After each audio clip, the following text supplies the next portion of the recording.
Shapes and welcome to another expedition of the Anime Encyclopedia. How's everyone doing? We in here. Good to see you, Drama. Riva. It's been a while. Hey, yeah. I was like this morning. I think I was like maybe like Happy New Year's Day, everybody. By the way, I was thinking of just writing more, and then I was like, well, you know, it's Saturday. I think the majority of the day it's free. I'm not gonna be able. It's gonna be, you know, I don't want to wait another week. I like streaming on like the weekends and stuff. I don't want to wait the whole other week when I don't really have to. I have the time to do the reading, so I was like, let's do it. So I read D. Howdy Shades. Hello, Eddie. Good to see you. I read D, the first half of it, of the first edition, and it was a reading. It was a reading. Happy New Year. Hello, hello. Good to see you too. But yeah, I actually, side note, I just watched the first episode of Elgine. So I'm going to be starting that. One episode a day of Elgine. Which is fun. I had it downloaded, so I was like, I want to actually watch all of it now, and you know, so I can get it off my computer. And I can download other things and stuff, trying to clear stuff. Happy New Year, Greg. So this is one of the streams where we're starting a new section. We're going for the first edition, so we're going to start with, the thing is Cineclinic is streaming tonight, I would assume. That was scheduled at least, in like an hour. So I wanted to be there a little bit for that as well. So we'll see. I'm probably not going to make this super long or whatever. Famous last words, as it always is. Let me know if the volume's okay, or the mix is okay. I just want to make sure that I want to make sure you can actually hear the music. I don't want to have a bunch of dead air, I guess. Happy Year of Lum.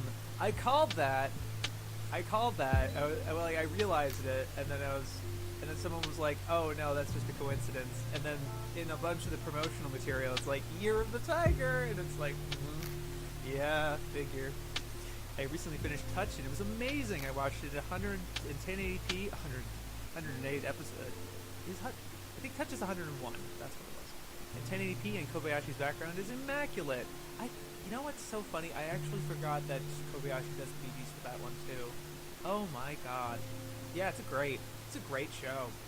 I mean, I've seen some people be like, who are like, super, you know, have seen a lot of Adachi. They're like, no, that was actually really good, both the anime and the manga. Like, they were both really good experiences, and I think they're worth experiencing. I'm not much of a manga guy, so I can't speak on it myself. But yeah, I love Touch. Really great. I do want to see Cross Game and H2. Those are kind of the two that are most on my radar out of his work that I didn't see, but I'm not really like looking for sports right now. Anyone else getting a lot of fuzz in their left audio? Let's see if I can. Maybe. I don't know. Maybe. Yeah. I'm looking at. Let me see. Yeah. I think there's a. I'm looking at my thing there. Yeah, I'm sorry. You sound very quiet and a lot of static buzz. It's this damn, you know. Okay, hold on. Let me see if I have to do this. Sometimes I flip this back and forth. I can't decide. Microphone boost plus 20. It's like still quiet. Left ear just noise. Yeah. Oh great. That's annoying. I don't know what to do. Let me mute this for a second. Try to unplug it and replug it back in. Maybe that'll do something.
Okay. Okay, it seems a lot more sensitive. Sheesh. At least the mics, because like the mics is like spiking a lot. Putting that down just in case. Man. I mean, I guess. You know, I think that might have worked. Let me put this back. Let me try that. And then, is there less static? It seems it. I'm so sorry about that. Really appreciate the patience. Happy New Year. Picking up static. Getting an anime. Yeah. Okay. Still streaming? God. Appreciate it. I just like. I just like moved this thing back a little more so that the wire here had more room. Whatever. Okay. Sound is better. Thank God. Alright. Let's get back. Let's get into this then. For me. The sound. Anyway. So I did a little spring cleaning a little bit. Just trying to tweak some stuff. And you know, this is an ongoing project as these things are. I wound up doing like a breakdown of kind of like how long is this gonna take, right? Because people are like, you're still doing that? I'm like, yeah. I mean, it's gonna be a while. I'm suspecting that, like, you know, with the way this breaks down, where is it? Where like you have to do split D in half. E's gonna take 1 week. F takes a week, G takes 2 weeks, but then you have to double all of those, because when I wrote this initial list, that was just going over the first edition and comparing it to the third, and then that doesn't even include reading all of the third edition entries. You know, it was like first edition, third edition type of thing. So each one's basically it's going to take 4 weeks to do D, so I'm thinking January, and then I can do E and F in February, so on and so forth, and that's kind of how I think I can break it down. It's a little weird, like I don't want to go on and explain it and stuff and whatever, but I'm kind of projecting that I could finish this project like this time next year, basically. Like this time next year we're going to be finishing up and doing W, X, Y, and Z over the course of that month, basically. Music is loud. How is that? Hopefully that's better. Sorry. Yeah, so that's kind of where I'm thinking of. We're gonna finish in January of next year. That's where I'm aiming at, so that's exciting. Of course, with all these other sections of stuff. We'll go into the changes in a second and other stuff, but I just want to mention I erased the entry, like these numbers here, because I do think I want to go back, spend some time, and look into this a little closer with the opinions in general, because I think there's two categories with these. There's the snide one word, like, the only opinion they give is the one little like it's a this or this charming little whatever. And then there's specific ones where they very clearly have written a review, and they go in, they have multiple long sentences of how this thing works or doesn't work. And I want to identify those. I don't want to just kind of like make them all look like they give the same amount of opinions. I'm also obviously not listing all of their opinions with each of these line items that I'm showing here, to sort of give you a taste of what they're saying with each of these, just as a reminder, basically. But I do want to inspect this a little more, and to identify that in particular. And so, similarly, and that will affect the numbers and things like that. And then also, I think it'll be better to just do the numbers at the end of this, like when it's all done and things aren't all over the place, basically. And then this short and long one, I still haven't done any real work on it. I think this is another one where I'm probably going to wait towards the end of the project to really go through the whole thing, like take a day or whatever to flip through the entire thing and be like, this review really catches me off guard of how short it is. It's just a little teeny blurb, versus ones that are like, oh yeah, they put real effort in, like this is a big entry kind of deal. And even then, I think there might be a little difference here with, not really. I think there's just sort of like, yeah, there's some of them that are much longer and some of them much shorter, and I need to find kind of a way to gauge that objectively, because it's sort of, right now I'm just kind of eyeballing it, and I have a feeling that this is short or long or whatever, but it's hard to whatever. So those are some things that I'm trying to consider and work out right now. But with all finally out of the way, fucking 15 minutes-ish into the stream, sorry. Let's get into the changes. Change is strange. So D1 this is all, D1 Devastator, they missed a period in the 3rd edition. I know, I mean, that was just something I picked up. I know it's not like a big deal or anything like that. A lot of these aren't really a big deal. But I think I want to, like, the reason I'm making this point is it made me realize that, like, oh, they're like, maybe they just were like copy pasted, because like there's nothing different about this article otherwise. So maybe it was that they just copy pasted it and then they just didn't get the last period. It's like the last period in the article or whatever. So maybe it was just a fluke on that part. But it made me think of, like, and there's definitely stronger examples where it's like, okay, yeah, they did go over every single of these articles and be like, yes, this looks good, which can then be like, okay, so why is it like this? And you stand by this choice after 15 years of doing this sort of thing, because they worked on this encyclopedia from 2000 coming out in 2001 to when the 3rd edition came out in 2015. It's a long time. So it's like, really, you're standing by these and this choices that we've kept identifying as weird and stuff like that. I don't know, probably not a big deal, but something I wanted to point out, I guess. DieGuard replaced forthcoming release by ADV with confession by the director that there was almost no prep time. Yeah, so like DieGuard was like a 2001 title, or a very like a 2000s title, and they were saying like, oh, there's an upcoming ADV release, and then obviously it came out by then. In the 3rd edition, they end up giving this little blurb that's kind of strange. Kind of want to find it. A DieGuard.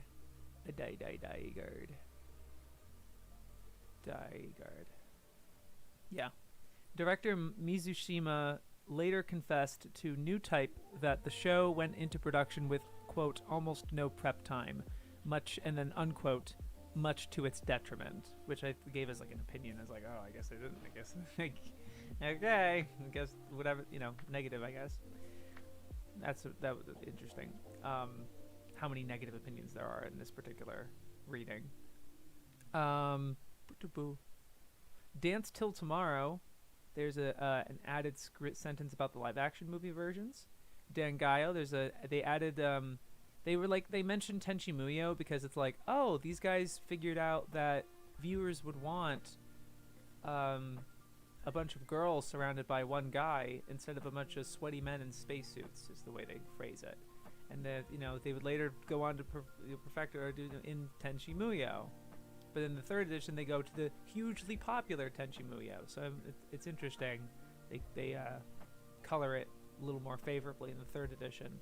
They also add, they just give this little blurb about how G Dangayo ends, and they kind of spoil it in that regard. And it's like, why?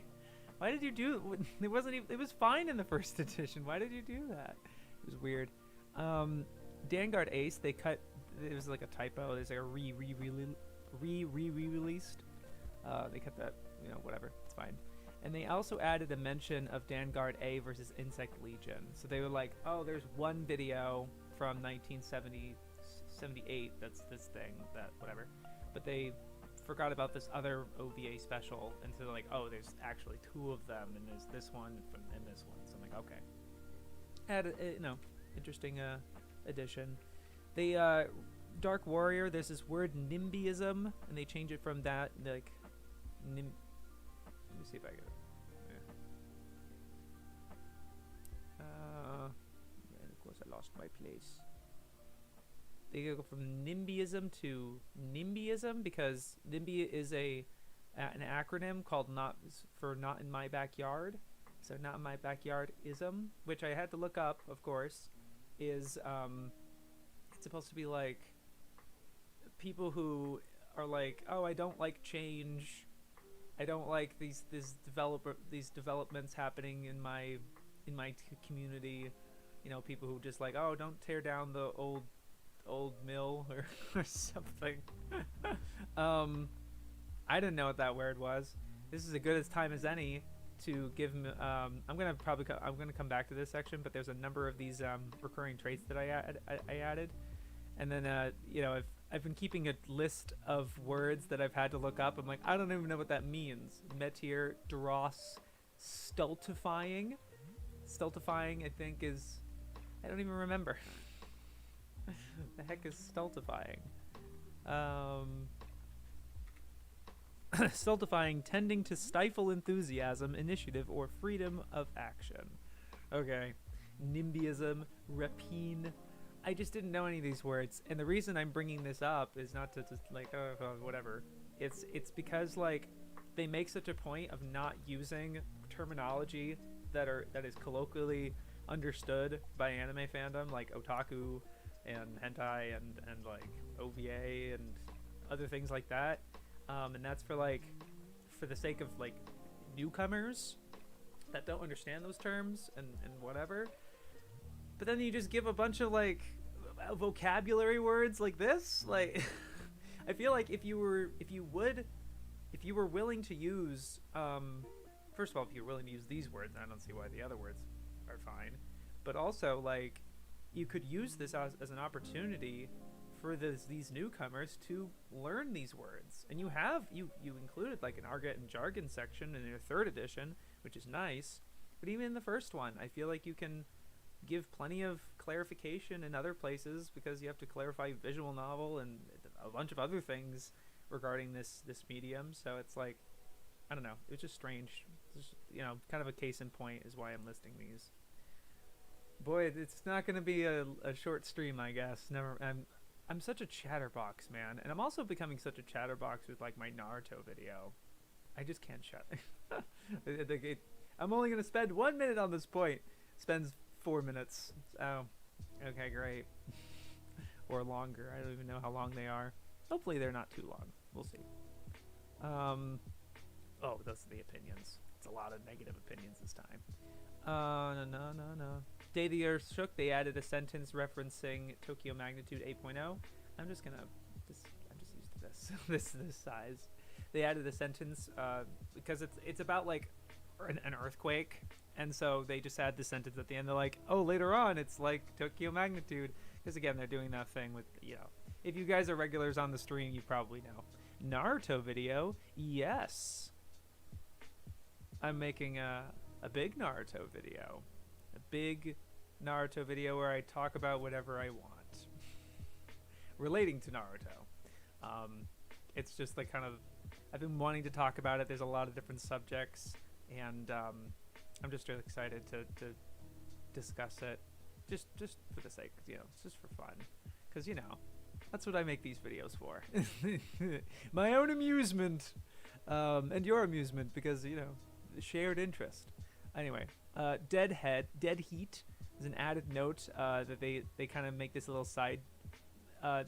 Dead Heat apparently made a claim that CG in anime that CG in anime that Dead Heat was the first fully CG anime, and they're like it's not, and then or like it claims to be the first one, and then they put in this parentheses in the 3rd edition, although that honor should go to the 1980 movie edit of Nobody's Boy Remy, which is news to me. That's interesting. Is 1980 movie edit of Remy sounds like Dazaki's version? Like there's multiple Remy anime, but the 80s makes Dazaki's the closest in date, at least. So that's interesting. Anyway, Deep Blue Fleet, they changed One Shot Special to episode 3 of the rebranded Fleet of the Rising Sun. So they confused this one. They were describing this one chunk of the story, and it's like, oh, it's a special named this, where this happens, and then in the revised edition it's like it's episode 3 when this happens, and they don't change any of the blurb. They just want to keep all those details.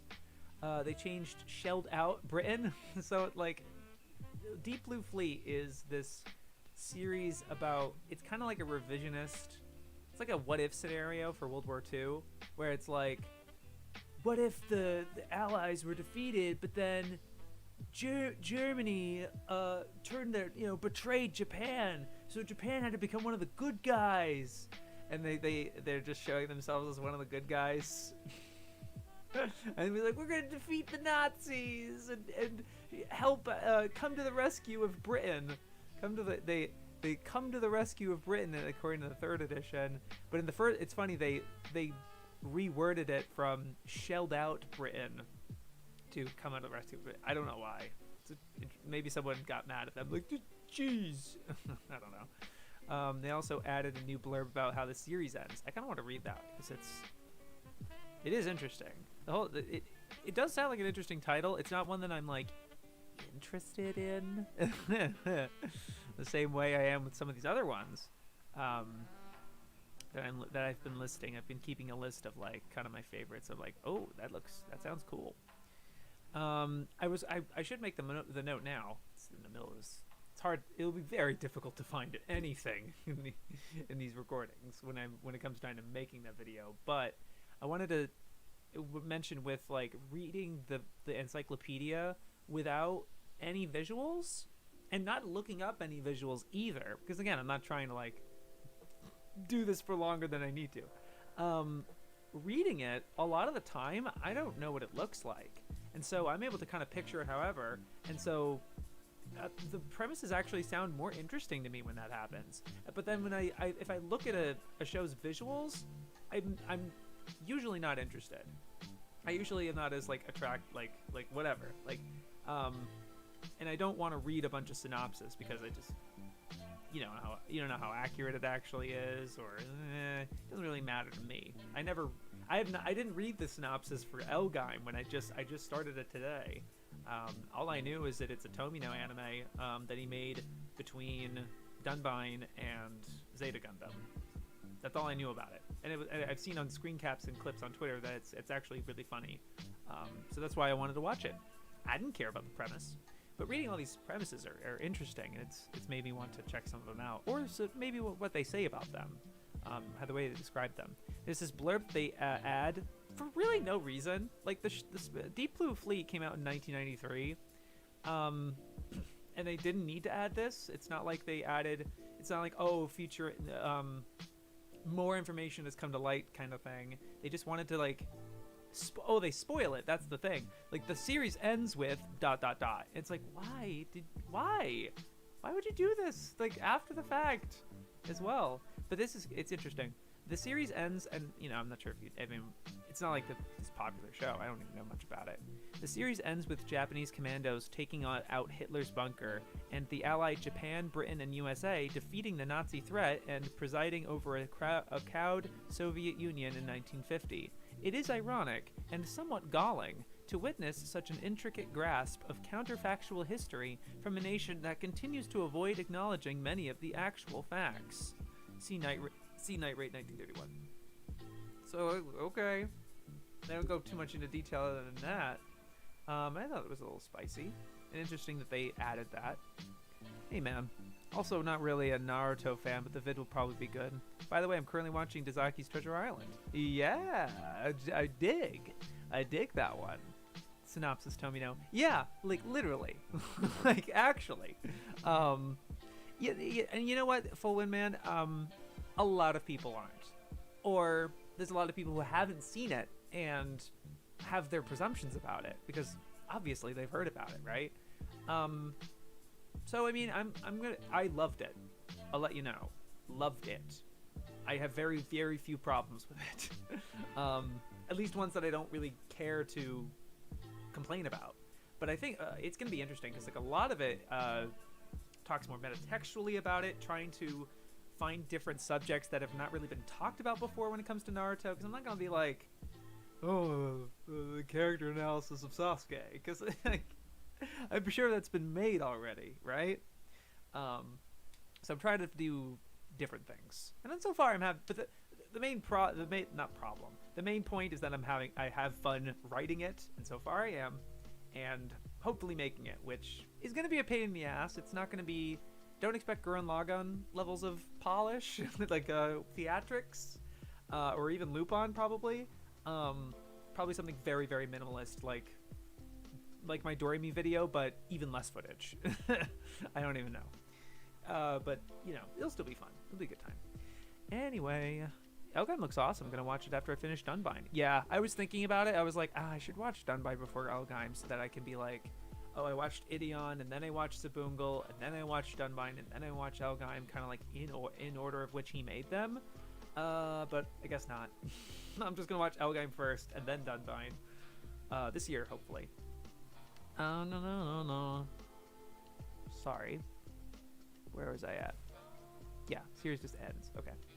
Demon Blast Phalanx moved from before Demon City Shinjuku further down the chronological thing, like if later on in the encyclopedia, to before Demonic Liger, and then there's a new sentence on the 2003 TV remake. That's it. Moved the Desert Island Story, so it's called Desert Island Story X in the 3rd edition, and they called it Uninhabited Island in the 1st edition. And the reason I'm able to find these things is that I have to look if there's a title in the 3rd edition that's not in the 1st edition, that is like before 2001, that's like it should be in it should be in the 1st edition, but I can't find it. I have to look in the back of the anime encyclopedia and look up its Japanese name, and if I can't find it there, then I'm adding it to this, like, okay, I guess these are new entries, of which there are 3 of them, and we'll mention them later. But yeah, but then there's sometimes where, like, it's this whole thing with the fucking localization titles, like the way they chose to order these things. There's so many of these that are getting lost, or just confused and moved around for whatever reason. It's just chaotic. I don't know why they didn't. This is like the 18th time I've said this. I don't know why they didn't just use the fucking Romaji Japanese titles. I don't get it. No. Move Destruction Devil Sadamitsu, which is in D, to the S section in the 3rd edition, Sadamitsu the Destroyer. They moved. See what I mean? There's a bunch of this moving. It's like, Jesus Christ. Moved Detective. It's just called Detective in the 1st edition, to B, the B section for this show called Bondage House. And it was actually one of the entries I listed here. I listed here as a new entry because I couldn't find Bondage House in the 1st edition. But it was because it was called Detective. And there's no Japanese name for it either. It was just Detective. It's like, okay. So, rectified that. They say it was described as bondage. They say that they describe in the article that it's just that it was distributed in the U.S. as bondage room. So even if it was called bondage house or bondage room, why was it in the D section? Why choose it to call it detective when you express that like the way you organized this was by localized title, and then you say it was localized as bondage? Why is it not listed as that? And who cares? Because it's a fucking hentai. Anyway. I think I've seen too much Naruto, as Cartoon Network ran it all the time when I was a kid, and I could never get into it. The thing is, I'm not gonna knock anybody of like how they got into it, because that's not something that they can help, right? Like, that's the thing. That's the first section. It's spoilers, I guess. The first section of the Naruto video is the context of me watching it. Why did I decide to watch it now? In what headspace was I in when I started it? Things like that, and the end of that is not the end of it, but like the kind of the gist of that section is that I was in a positive mindset and very direct and willing to watch it. If you just kind of watch it on a whim, you might not, like on Cartoon Network, there's a chance that like you kind of just catch it here and there and you're like, yeah. But if you really like, I think if you really give it the proper attention and you start episode 1 and you watch all of it, or you can skip the filler. I talk about the filler too, but like watching it through, like really like for the experience of it, and like whether you like it or not like it, just like I'm gonna watch this thing and see what I think of it, and it's just it's kind of like that. It's just the right mentality going into something that big for sure. But this was anyway. I do like the CyberConnect Naruto games though. Oh yeah. Detonator Oregon, they added a note. They have this little parentheses. The U.S. would fare better with Central Park Media, because I guess the UK dub is trash. Okay, which it's funny. I'll talk about. I mentioned it later, I think. Or is that Dangaio? I don't remember. There's this one. They talk about this dub that references, there's the competitive sport of darts, and like one of the best scores you can get is like, I don't know, it's going down, it counts down or whatever, but one of the tropes is that like the announcer, or like the televised event, there's an announcer that goes like 180, and it's like really funny and compelling, and iconic. But there's a reference of that in one of either the Dangaio dub or the Detonator Oregon dub. I don't remember. Added reference to Deep Blue Fleet. They're like, oh, it's like Deep Blue Fleet. I'm like, okay. New sentence about U.S. distribution. Okay. Devadacy. Devadacy? I don't know. I still never finished it, but I should get around to that. Yeah. I always just always preferred FMA to Naruto when I was younger. That's fair. Added, FMA. I've mentioned it on a previous stream, I think. Of just, it's good. Add nanomachine. They added the word there's a lot of, in Devadacy, there was a lot of random additions and like tweaks and things like that. They just I think they got a couple things like just wrong. Not wrong, I guess, but they just kind of misconstrued some things. There is one thing they got wrong, I think. There was this part here where they say that the MC gets in the... I'll just fucking read it. Devadacy. I was really avoiding trying to read a bunch, Devadacy.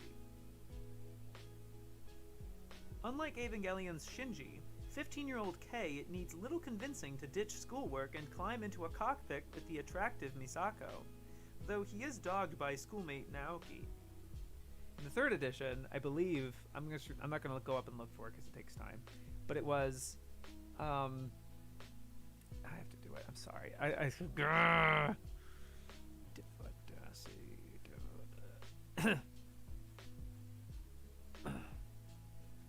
By the way, I'm still recovering from like a cough and stuff. I did get tested today. Rapid test was negative. Yeah, unlike Evangelion's Shinji Ikari, 15-year-old Kei Ano, give his last name for some reason, needs little convincing by pretty researcher Misako Takashima Shina to ditch schoolwork and join Spirits as a pilot. So like they kind of reworked that a little bit of like, let's clarify, it's this type of thing. And then he develops a partnership with the mysterious Amala, though he is dogged by childhood friend Naoki. So they add all that part. It's a bit of tweaking in places. They also add this paragraph that's just an opinion of theirs because it comes out in 2001. So like, it's not an opinion really. It's sort of just, I don't know. It's just more info. However, the result is both short in running time and rather tame in comparison to such series as Gravion and Aika. The concept of sexually powered heroics was copied and expanded upon in the later pornographic Beat Angel Escalator and Jiburidu, the Devil Angel. A Devidasi game was released simultaneously with the anime version. So just more information, not really their opinion per se. I mean, you could construe it as that, but I don't want to split hairs anymore. I really don't. I don't think it matters ultimately. You can say that their writing is present. Their presence is made known throughout the entire thing. Like like every single entry, there's no rhyme or reason or pattern where you don't know if they're going to give their opinion on it or they're just going to give a little snide comment. Like there's no consistency in that way. Not like there needs to be. I guess that would be nice, but like, I guess if anything, it makes it fun to read all the way through. As a kid, Naruto was my favorite anime, but I was in high school by the time the war arc started and eventually got sick of the many filler arcs breaking up the pacing, which probably should probably read the manga sometime. Honestly, or just skip the filler. Just don't watch, just skip the filler. Like, you know, I will talk about filler in the Naruto video. Leave it at that. Just skip the filler. It's easy if you want to. I mean, I didn't like. None of the filler was better than any of the canon content. Like, not even close. Though there are several little bits of filler in places that I'm like, that was good. You really should check that out, type of thing. But I loved the anime. I'm not caveating that of like, oh, I like the story of Naruto. No, I really liked the Naruto anime, the whole thing. It's great, and I will explain. Anyway,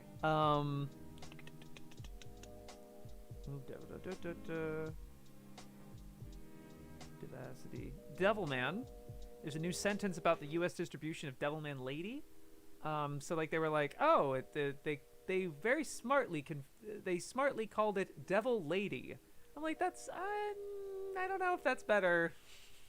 Like I get they're like less confusing, Devil Lady.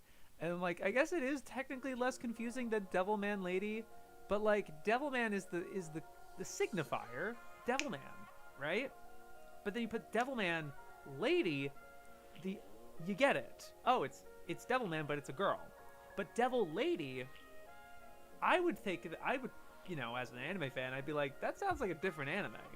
And it is, but it is it's from Go Nagai, and it's the same universe effectively. It's just kind of a reimagining of it.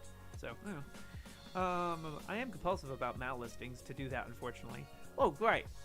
That's why I am too. That's why I watched all the filler. Just, you know, it's your choice to like watch the filler or not. You know, yeah, it's tough. But honestly, like the filler wasn't like the worst thing I ever watched or anything like that. There was one that I was like, that was really bad. Like that was ridiculous, sort of thing. And then, but like the majority of it is just sort of like boring and hard to get invested in because you know it's filler. Like, you know, and that really hangs above the whole thing.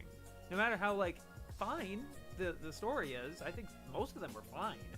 It's just that knowing that it has no tangible difference is what completely takes away from an audience's experience. And they can't get over that. There's no getting over that. So they kind of have to make do with what they got. Glad you liked it, but for me, I was always bored by Naruto because the story didn't hook me, and I didn't like the characters. Again, did you like start from the beginning? Anyway, when you say like you caught it on Cartoon Network, it made me sound like, oh, did you just like see an episode of it and kind of the here and there and stuff? I don't know. But it's fine if you don't. Like, I know Super Eye Patch Wolf apparently didn't, and I'm like, okay, it's fine. Yeah, the bad aspects of the filler were probably amplified to me because I was watching weekly. That's the thing. Yeah, that's the huge thing. And that's not a problem anymore. It just isn't. Because you can watch it any time you want, and you can skip it altogether. Like, the worst part about filler is having to wait 6 months, even like at most 6 months, because there wasn't I don't think there was a span that was 52 episodes straight of filler. That never happened. The longest is 26, and that happens a year after the manga finished, which is really funny. But that's the worst. That was the worst stretch. It's like 26 episodes. Well, actually no. I'm sorry. It's the OG filler, which is that's the longest consecutive arc of Shippuden that is filler. But then it's like 85. I think it's 85 episodes of the original. But that's at the back end. You know what I mean? Like I was really happy and surprised, and like it's nice that there's zero. There's 1 4-episode arc. 2, 3, 4, 5, 6. I think it's 5 episodes. There's like 1 arc, like right over there, like to where like in between the 3rd and 4th arc or something. But it's nothing compared to the stuff that happens elsewhere. Anyway, this is me when I watched the Bleach Mount arc when I was younger. Yeah, that's the worst one. Nothing's worse than Bount in my opinion. Bount is awful. Bount is really bad. Bount is 40 episodes of a continuous arc.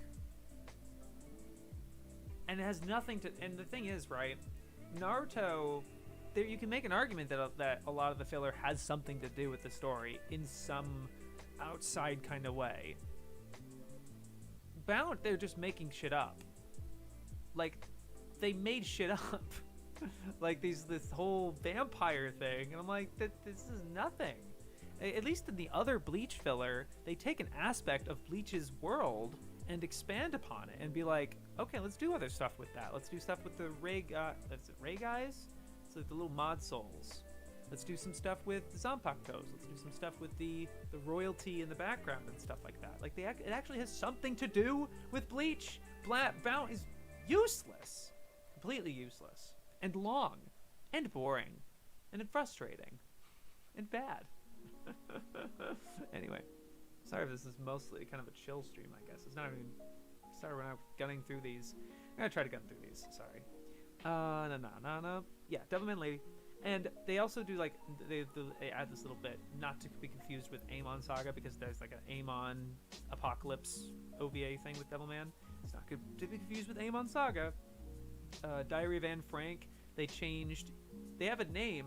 The character in the first edition they have it has character designs by Yoshinori Kanemori. In the 3rd edition they have its character designs by Katsuyuki Kubo. I have not looked these names up, and let's do that now. Let's check this shit out. Who is Yoshinori Kaminori? I don't know. Kanemori. Okay. Oh, he was the animation director. Gotcha. Well, at least he was involved. He's not just some random guy. And the designer is, in fact, original creator Anne Frank. I mean, that is true. It's just kind of interesting to see. There it is, Sugiyuki Kubo. That's a totally different first name. Sugiyuki Katsuyuki. Sugiyuki Katsuyuki. Yeah. Kind of got his first name wrong. Oh well. I'm going to put that in the notes. Skilled guy. His first name wrong. Added blurb about French distribution, and also a quote from Justin Savakis, which I told him about, and he's like, yes, I stand by it. He called it the worst, and this movie, Anne Frank, the 95 Madhouse movie, called it the worst world literature anime he's ever seen. Or no, ever made. Not even caveat of he's ever seen, ever made. Yeesh. Very, very harsh.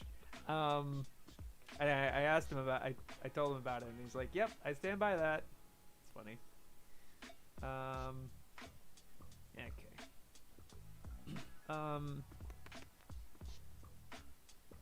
DigiCarrot. Carrot. They added a sentence shown in part with the Wonderful Anthology, a little thing. And then they have this big paragraph where they talk about the 2003 sequel, all the specials, the prequels, and the remake. They just, kind of list a bunch of those.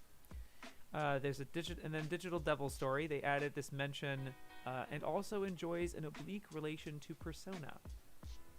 Not like the Persona the animation, I don't think. I think they're referring to some other thing. Maybe. I don't know. Let's find out. Digital Devil Story.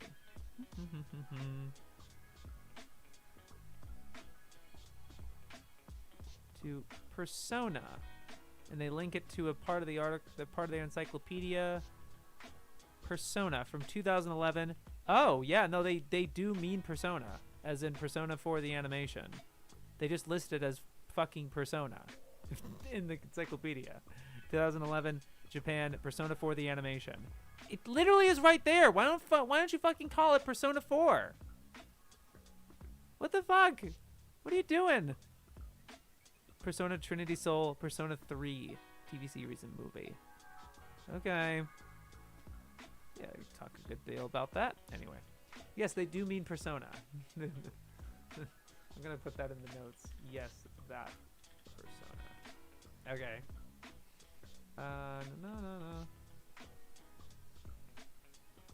The only Bleach filler I like is Sanpakto because it felt like something that could be canon. Yeah, I mean that's the thing. I think the other ones do feel like they could be canon in some way. I actually really liked the Reigai arc where they become a bunch of mod souls and you have a bunch of you basically have it so that the captains and vice captains can fight each other, and you see them. That's sort of like what if scenario, something you don't see, and it's something kind of cool. And you also get Kenpachi versus Kenpachi, which is amazing. It's exactly what you want it to be. It's very good. I like that one too. Last I knew he does. Nice. Yeah, Digital Devil Story and Persona 3 games are linked. Oh, neat. All right. What new entries were there? So they missed Daitarn 3, as in the show. Also, I'm pretty sure Daitarn 3 came out in '78. Hold on. Is it Daitarn then Zambot then Gundam? I thought it was Zambot then Daitarn then Gundam. So Zambot 3 came out in 1977 according to the first edition. Wait a minute.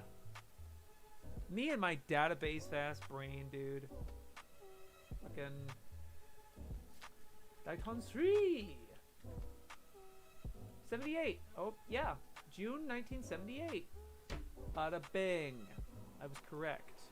They are not correct. Because they do in the third edition, they have it listed as 1977.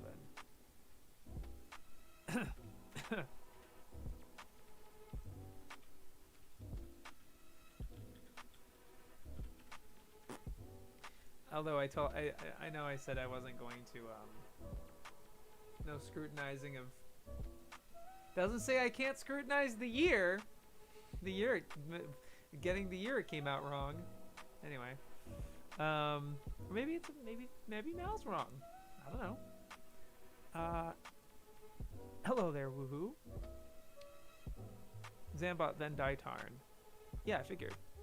Oh, I figured. Damn it, Fullman, you keep retracting your messages. Damn it, I can't read. I didn't read it. Maybe they listed it as Invincible Steelman Daitarn 3. I looked. Here's the thing, right? The way I look is that I don't try to assume what their English localization is, because it could be fucking anything.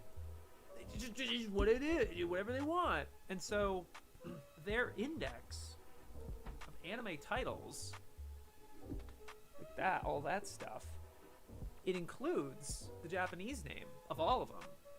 So it will have Ginga Einu Deisetsu, and it will have Legend of the Galactic Heroes listed. Legend of the... I mean, it fucking should. Hello?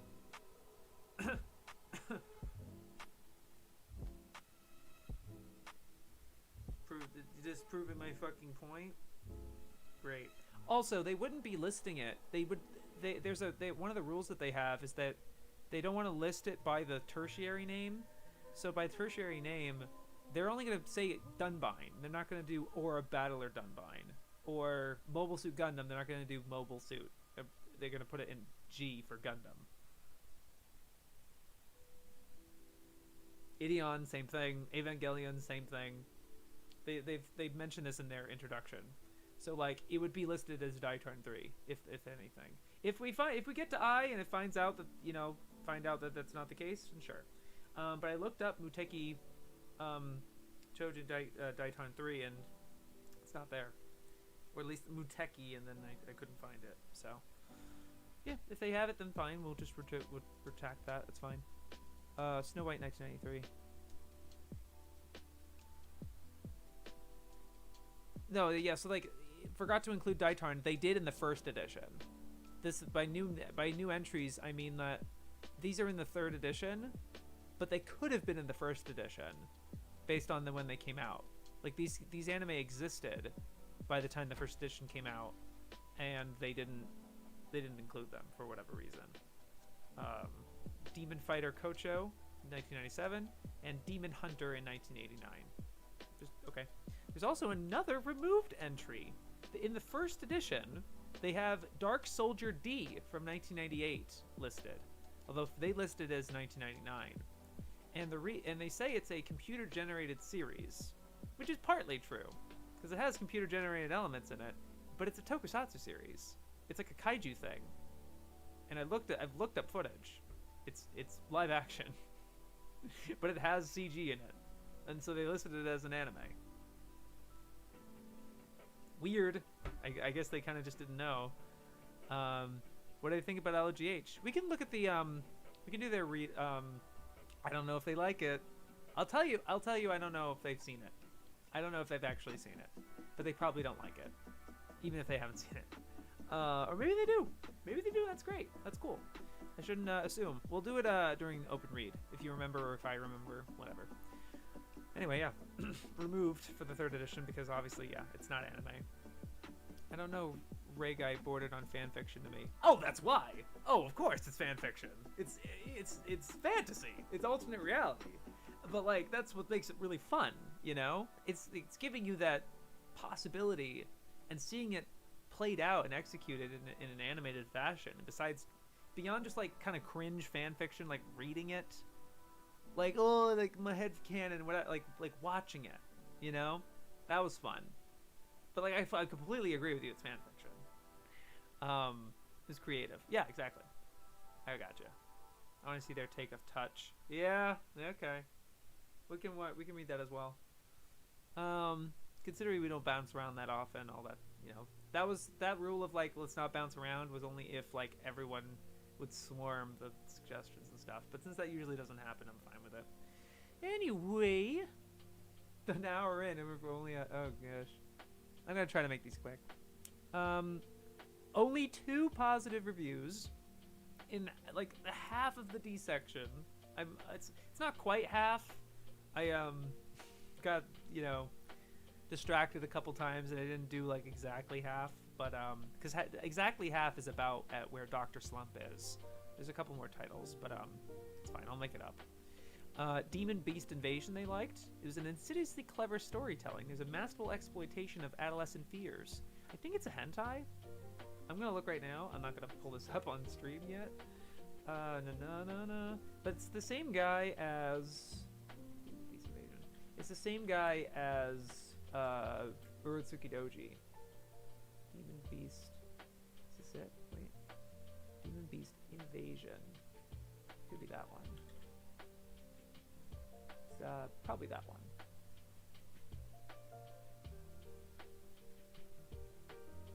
I think it's that one, yeah. Yeah, Toshio Maeda. Right, okay. It is listed as a hentai. Horror hentai. But the cover is not hentai, so that's nice. It says the cover on Mal is like, warning, absolutely not for children. It's only rated, let me show it. It's fine to pull up. It's only rated 5 point. Shut up, Mal. It's only rated 5.2.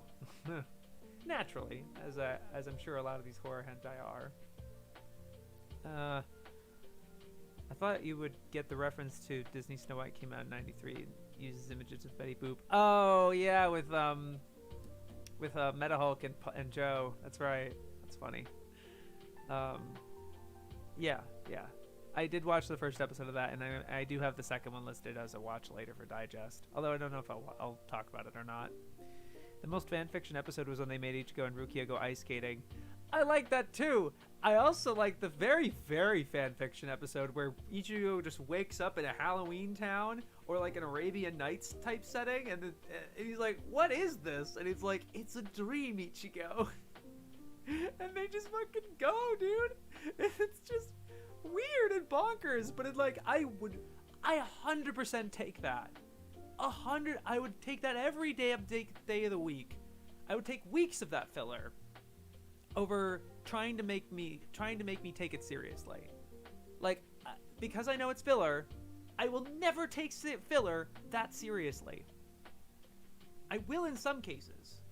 With Naruto, they found really great things that are ostensibly filler, but like add a lot, you know.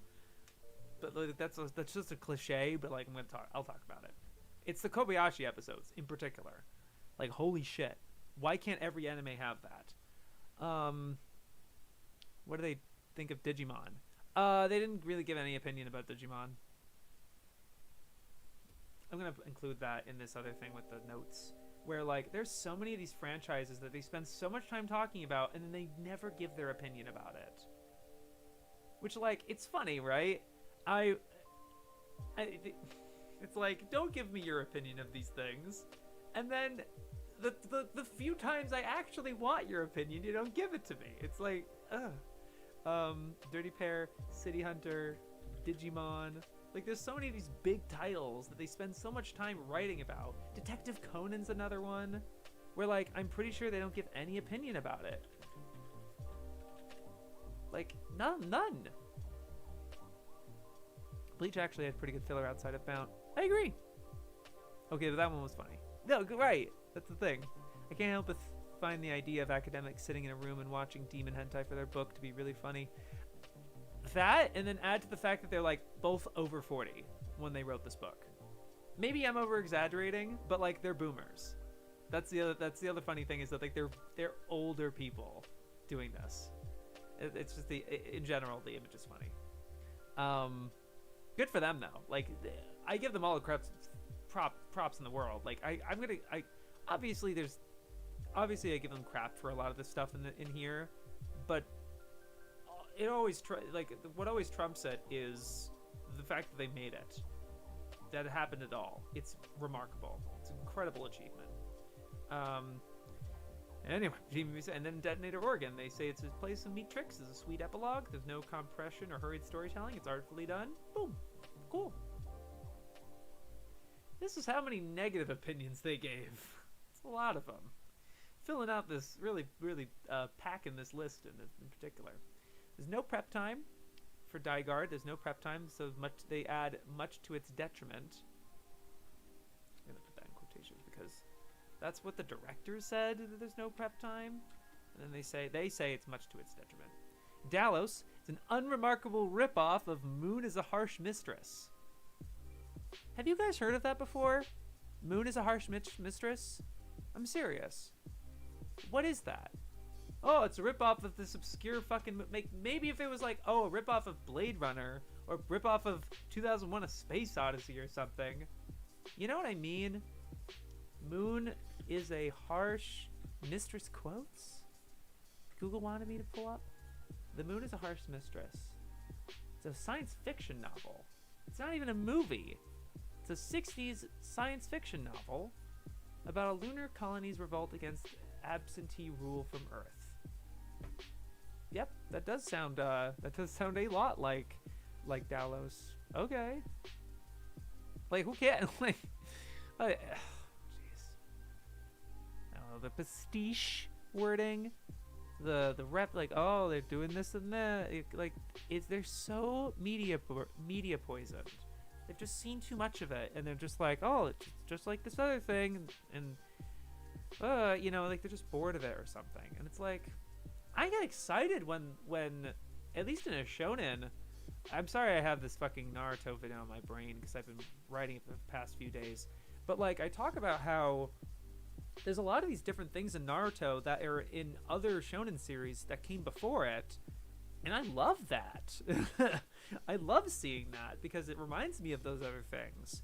And there's kind of an innate appeal and aesthetic to those tropes. And that's one of the sections is me talking about Naruto as a battle shonen and defining battle shonen and giving my own definition of it, finally cracking that chestnut. It'll be fun. Sorry. I want episodes of Bleach where the characters dress the way they do in the first OP. I know! Or a jet, like, just give me different fits. It's too bad with Bleach. It's one of the things that I'm like, that's too bad about Bleach in general. You talking about the Shikamaru episode? Yes, I am. Yes, I would be talking about that in terms of the filler. But it's not filler. That's the thing. That episode adapts 2 chapters. It's not really filler.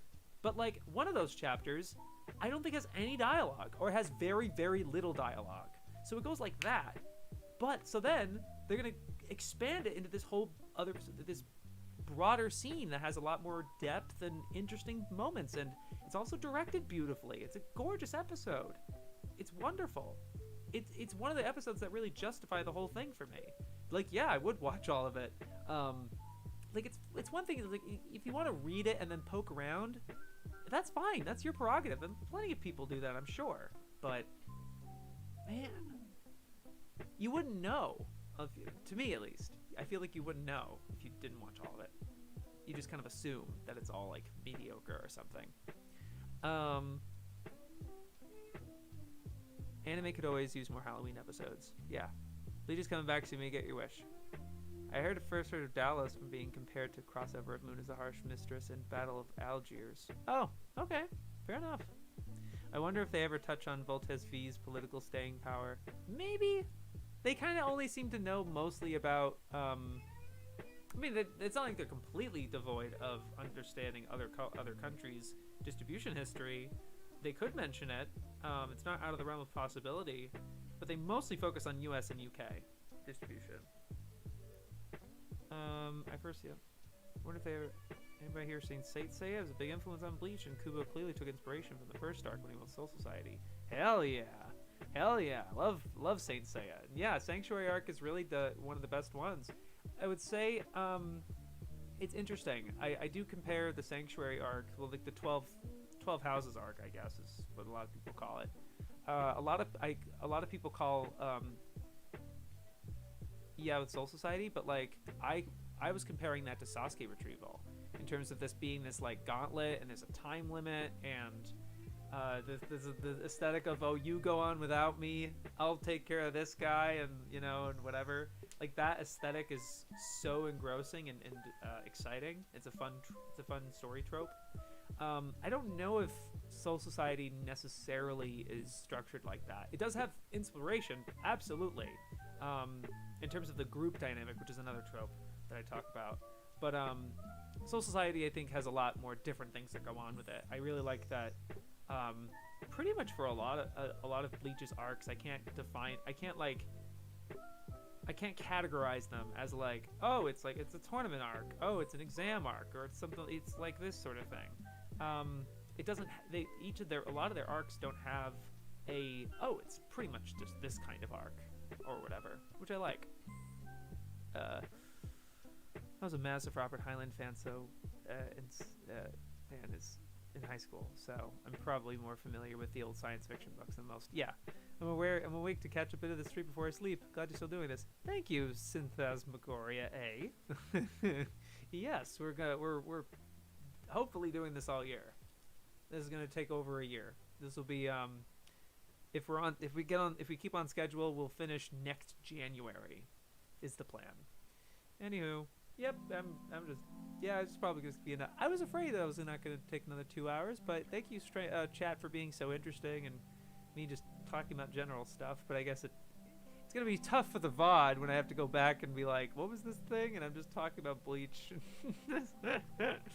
um, yeah, I was like, okay. They were also they just had a lot more bad things to say about Dallas too. Dangayo, oh, they were negative about it. Yeah, it's too childish for adults and too complex for kids. Okay, sure. Dengaiser 3, plenty of fan service cleavage to make up for absent characterization. All right. Dark Myth is ultimately disappointing. It's too complex and it feels like a tour of antiques.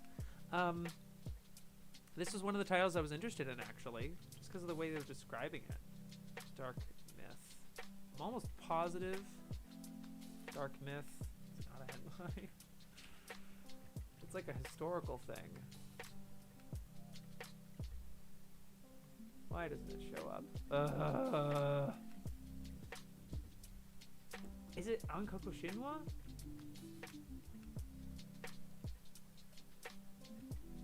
I think it's Ankoku Shinwa. Yeah. Oh, jeez! 260 people found it a 1. Be glad you never watched Dark Myth. It's quite literally the worst anime ever made, period. What? Yeah, so it is Dark Myth that he's talking about. Wow! I did not expect this. But then there are people giving it like an 8 and a 6. Damn. Weird. This does make me interested in it though. Cause like I'll let me read their article on it.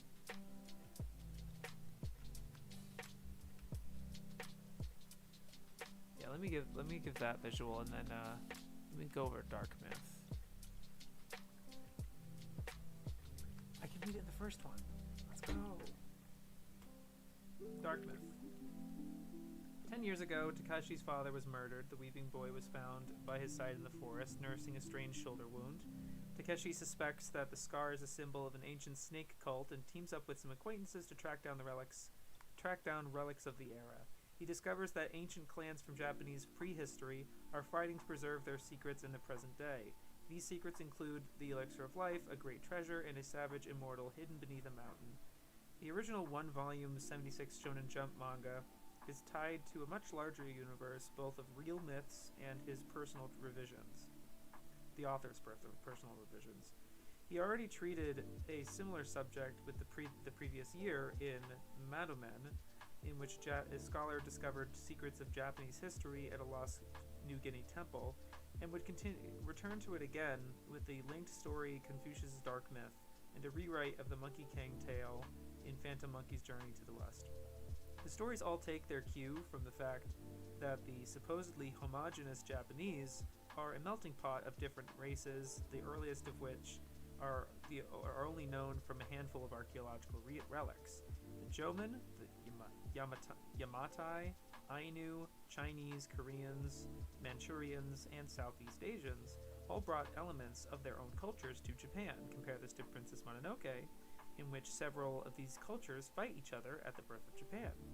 Dark Myth suggests that before the coming of humans, an ancient race of Indian gods also fought over the land, and that today's legends are fragmented race memories of this great war.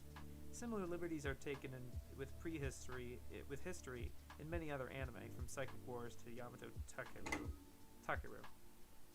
There is a clever economy of animation, especially a scene where Takashi alone is animated in a whited out world, and some suitably arcane music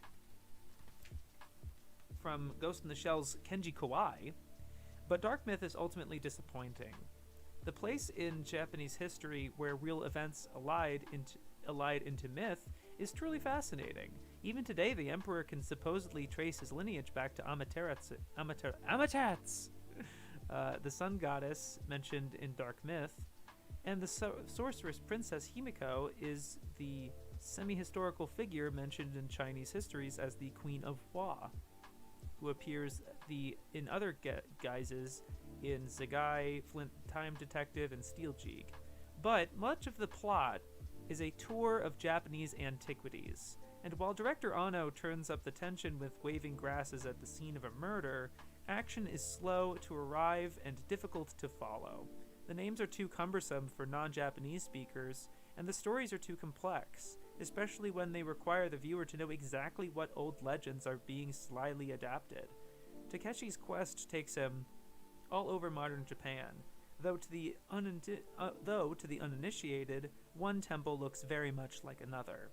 For the dub, Manga Entertainment does its best, but John Wolskill's rewrite still has to stumble through lines like, "The head of the Kikuchi clan is always called Kikuchi-ko. It is a very old name. It is recorded as Kukuchi-ku of the country of Kuna in the Gishiwa Jiden in the 3rd century AD. Matters are not helped by a cast that can't pronounce this stuff half the time." So, I get it. Probably for people not liking it. And maybe it's kind of animated like shit or something. Sure. Although usually they mention if it's animated poorly, but they didn't in this particular article. But what really kind of drew me into that was their complaints about the names are too difficult to remember. The action's slow, difficult to follow. The names are too cumbersome for non-Japanese speakers, and the stories are too complex, especially when they require the reviewer to know exactly what old legends are being slightly adapted. That, to me, reminded me of Heike Monogatari. And I don't want anyone to... I get that that's a barrier of entry for that show, but that's why last night when I watched it, I binged it, I didn't have anything else. I had the lights off. I watched it on the biggest screen I had, and I had headphones. The reason I had headphones was because of Kensuke Ushio's soundtrack, of course. I needed to soak that in. But even then, giving my also trying not to be distracted by how gorgeous the show is. It's luscious. It's unreasonably good. It's a gorgeous show. And it's so... I remember watching the first episode with a mutual, and we were just gawking at the visuals the whole time. And I was kind of paying attention to places, but not nearly enough as would have been good. Let's just say that. And also, never mind if I watched it weekly. Imagine watching an episode and then a week goes by and they're like, wait, who's this guy? There's a lot of Japanese characters. There's a lot of real life historical figures and history and clans and relationships, and it actually felt like Legend of the Galactic Heroes sometimes. But like a KyoAni work and science. It's KyoAni and it's Naoki Yamada and Science Saru. It's that level of production, but it has sort of the density of Legend of the Galactic Heroes. It was great. Loved it. But that reminded me of maybe... Is that a negative? Right? So I am interested. Maybe there is some other shit and it's actually really bad. But, that's fine. Ever see the Saint Seiya games? They pretty much Saint Seiya Budokai to being made by the same developers and being structured similar. Yeah, I'm not much of a video game guy, but that's interesting. I don't think I ever knew that. I knew about the Budokai stuff, but I didn't know about Saint Seiya doing that. It's cool. Too childish for adults, too complex for kids is the most based comment ever. I know. I think the distributors even hated Dark Myth. I'm not sure. Okay. I only have Saint Seiya Hades, and that's spoiler heavy. Really? Yeah. Honestly, I've only seen Sanctuary, so you're further than me. Oh yeah, that's okay. You don't really need to have seen the Hades arc. Not Hades. I've only seen the original Saint Seiya, so I didn't see the other OVAs and subsequent whatever, like Hades chapter and blah blah blah blah blah. But I did watch Poseidon, which is very very very similar to Sanctuary, and apparently that's manga canon. And then the arc in between that, I believe, is anime original. Anyway, sounds like it could have too much going on, like Arzee's Wing. Oh yeah, sure, I bet, to the point that it's funny. Maybe. Took me a second to figure out Shabes is talking about Heike and not Dark Myth. Yeah, sorry. I haven't seen Dark Myth. But it was reminding me that I was like, this could be laid upon, this could be levied against Heike, and I don't like that as a form of criticism. That the names are too cumbersome. Fuck off. Get good. In my opinion, I get it. Like Dark Souls, get good, whatever. But like, come on, give the show the attention it's asking for. In that case, I like Teikei a lot, but watching it weekly was a mistake. I always forgot who was who. Yeah. I was like, oh, thank God I didn't watch this weekly. Not because of like, usually I don't watch things weekly because I just don't like getting pulled along like that, you know. And I always just feel very deflated by the end of it, and it always feels like a chore, like a job to watch it weekly. I want to enjoy this thing, you know. I just realized you're talking about the game, not the show. Yeah. All right. So that was Dark Myth. Dark Warrior. Awful adaptation. They were really rough on this one. Let me read this one. Dark Warrior. They were mean, dude. I was like, ooh. Author shit. This is just, I'm skipping the synopsis. Actually, no. I do want to read the synopsis because it actually kind of sounded interesting. And then the moment they started talking, I was like, ooh, you know. When computer genius, let me put something nice like that. Dark Warrior. Actually, let's look up the mal. Let me just look up what it looks like. Dark Warrior.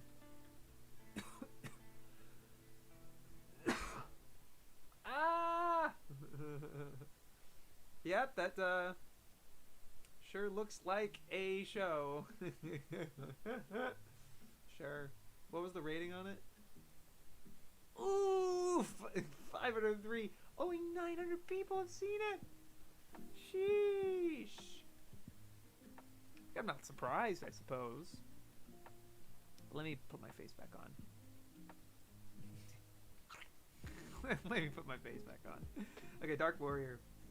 When computer genius Joe Takegami hacks into the top secret computer system in search of information on a mysterious girl, he discovers he is a clone created at the command of David Rockford, CEO of America's largest electronics company. I just imagine like Staples or something, like it was just Jeff Bezos. Like, I've been turned into a clone by Elon Musk. Forced to run for his life from the secret government project that created him, he must rely on his newly discovered psychic powers for protection. He meets another psychic, Aya Lee Rose, and the pair face the combined might of Rockford Electronics in a fight for truth and justice. Author Sho Takajima was killed in a motorcycle accident in the year of Dark Warrior's Japanese release. A tragedy cynically exploited to drum up interest in this awful anime adaptation of his novel. With shades of Blade Runner and Total Recall in its implanted memories and confused identities. Oh yeah! Just this fucking media place. Like, it's like Total Recall. Let it be its own thing, man. Just because like things are, everything's inspired by a bunch of things. Like unless it's there's more than one. Like, just because this is one element, I've talked about this before. I'm sorry, it's the same. No wonder this is such an easy stream. It's just I rage about the same shit every week. Sorry to trivialize it. Dark Warrior, known in Japanese as Makusenjo, would have been years ahead of Perfect Blue were it not for the stultifying ineptitude of its execution. I had to look up what stultifying was, which I did earlier. It starts as a means to go on. It starts as it means to go on, with a pompous voiceover vainly attempting to justify another story of muscle men hitting each other. So insulting. Like, whatever, dude. Like, let people fucking make their thing. Who cares if it's a bunch of muscle people? Like, is it good? Is the fight fun? Like, jeez. They're just like, that also shit, like, the fact that they're like, oh, it opens with this thing. I wonder if they were, like, looking into it being like, I'm not going to have fun. I don't want to watch this. They probably went into it with negative expectations. You want to go in with positive expectations. Not like, I hope it's good, but in order to trick yourself, like, whatever. But, like, if it was neutral, I do think you have more, you need to be coming with more of an open mind, more willingness to make it a little weird, you know, make it a little dumb, right? That's not neutral. That's like willing to give the anime a chance. But it's hard to call it positive, right? Because it sounds like, yeah, it sounds like it has its own problems. I don't know. Dark Warrior would like to play mind games with the viewer, but has such a ham-fisted grasp of the real world that it's hard to notice where the unreal comes into effect. The direction is lazily inexact, with characters crossing the line between shots so that they appear to be going in separate directions. I don't even know I can't even visualize what they're talking about. I don't know what they're talking about. Like, there's just shot continuity errors? Like, okay. Not like that's a good, like, oh, that does suck. That does sound like it sucks. But, like, I don't know if that's what you mean or not. The artwork is dreadful, including a laughably lopsided pentagon, and the animation is criminally cheap. Often below TV standards, Joe drives down one street, which consists of just 2 buildings on a loop. Such travesties compound the shoddy script. We are just as shocked as Joe when we see a double of his former lover, since the 2 girls could not look more different. Maybe that just sounds to me like it's intentional. That sounds like it's an intentional thing. Anyway. Maybe it isn't, and that's what makes it really baffling. Genetically engineered super warriors shrug off bullets, but cower from flames. Sure. Like, are we gonna go into a semantic argument of like, oh, this bullets are worse than flames? Who could beat who in a fight? Like, yeah, they're bulletproof, but they cower from flames. Sure, maybe that's their fucking weakness. I don't know. Have you played Zelda? Like there's some of these things where like, these Gibdos, don't die to arrows, but flames kill them. Like, yeah. I guess, you know, oh, you're conflating human grunts in an anime to, like, enemies in a Zelda game? Sure. I don't know, because they're genetically engineered super warriors, so why not? With incoherent NIMBYism, like, there's the NIMBYism, there's the word. With incoherent NIMBYism masquerading as environmental angst, Joe thinks that the world's pollution problems can be solved simply by moving all the computer companies out of Silicon Valley, where, incidentally, it is always either foggy or raining. Alright? But in an anime where a character can continue to function after... This is insulting. This is like, oh god. Maybe they just think they're clever here, but I'm just like kind of shocked. But in an anime where a character can continue to function after his brain has been punched out through the back of his head, it's perhaps unsurprising that the production crew could manage a similar feat.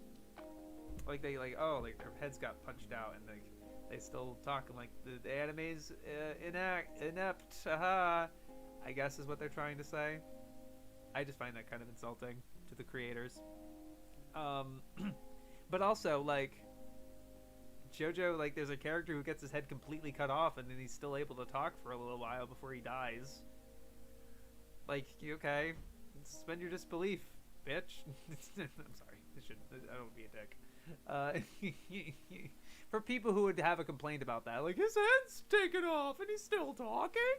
Like, yeah, it's fiction. It's fiction. We made this one up.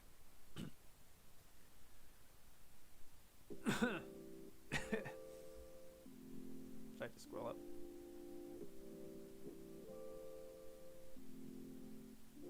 Most mind-blowing anime moment for me as a teenager was watching Dunbine and realizing Garzy's Wing was a remake of it. I don't know if it's a remake and I think it's just a side story. It's just set in the same world though. I'm way behind on it, like 4 episodes on TV months ago. I assume you're outside the USA because it doesn't air here. Elon would do that. Pretty much like catching it and airing in France. Pegasus Fantasy was stuck in my head. I know that more anime that are incredibly popular in France that people over here don't even know about. Yeah, for sure. City Hunter's huge in France. Pegasus Fantasy one of the best of all time. I know why Rio got in Jump Force. Yeah, that means they mean the position of the camera. I guess so. They talk about it in a scene of Paprika. Oh, okay. I'm fascinated by the existence of live action Lucky Larson City Hunter movie. What anime is this and why do they hate it? Kind of got lost in the chat. It's the thing we've been talking about this whole time. Dark Warrior is the. I should have put the should have kept the visual on instead of my face. But it's this show here, Dark Warrior, which yeah, sure, it does sound kind of dumb. Looks kind of dumb. Like okay, but that's okay. So it's OVAs. What do you know? It is what it is. They're talking about the way conversations are normally shot in film to make them seem coherent. Crossing the line is cutting between jarring angles. It normally disorients the viewer. Oh, okay. I forgot. I think maybe iPad 12 may have talked about like the 180 rule or something. I don't know. Perhaps. Let's move on. 1 hour and 28 minutes. Man. I don't think I have too many odd choices either, so it's okay. We'll bang through these. Dead Heat. It's GPX, but with cliches that stick out of your screen. Okay. Debutante Detective Corps. Half a shallow hour. Raison d'etre is destroyed by the dub, leaving nothing but an orphaned episode 1. This was weird, because I'm just like, are you implying that like making the dub completely erases the Japanese audio? Was this a release where it was dub only, and it only ever got released with just the dub? In which case, sure, that does sound like it's a waste. So to give you guys the context here, Debutante Detective Corps, the reason they made it was to show off about like a vocal group, like an idol group or whatever, and to give them roles in some story, and then they can make a bunch of music and spin-offs and whatever, trying to start up a franchise type of thing. And it was just this 1.5 hour thing of these different rich girls having different talents and kicking ass or whatever. It just seems kind of frivolous, kind of whatever fun. But it's just. But the point is that it's really just to feature the Japanese voice actresses, and they're saying like the Raison d'etre is completely destroyed by having an English dub. But like, is it? Unless the dub is only available on is like the only thing you have available that exists, right? Like the Japanese still exist? Is it still available? I imagine it was. Maybe it was only on VHS when they released this, and that it was only at the dub, and maybe, sure, I don't know. I don't think they really specified that though. But yeah, it was just kind of a weird comment to make. But they don't seem to like it. They just seem to kind of be very dismissive of it. But this is why I want to separate, like, oh, they made a review, like they did here with Dark Warrior, versus kind of, like, giving their 2 cents. Kind of throwing in, like, oh, this forgettable, blah, blah, blah. Just like a snide thing. Deep Blue Fleet, they didn't really like, it seems. I think they were just like, the fans claim that it's historically accurate, but they're using B30s, not B25s. It's like, yeah, okay. Unnerving window. They have this quote here. It's an unnerving window holds the sick fashion. It holds the sick fascination of a traffic accident. So it's sort of like very cringe, because it's like watching the Japanese like, no, we're the good guys in World War II. It's like, I don't know. Delinquent in Drag. This is another one where like these seem to not like it. Comedy, in quotations. And there's they have this part of it. It has such cheap animation that makes it look far older than it actually is, which I can understand. But then at the same time, it's like, so does that mean like? It just got this idea in my head of like, does that mean if the show looks older, if the show looks older and it is older, is that making it worse, or like is this animation constantly improving? There are some anime that look really good that I don't think they could make nowadays. That like I don't think would be made the same way. They could still. I think anime today looks really great in its own way. Like it's like imagining Angel's Egg with like composite lighting, like the lighting with Gundam Hathaway. Like, can you imagine like how good Gundam Hathaway is, and then being like, okay, we're gonna make Angel's Egg, but in that style.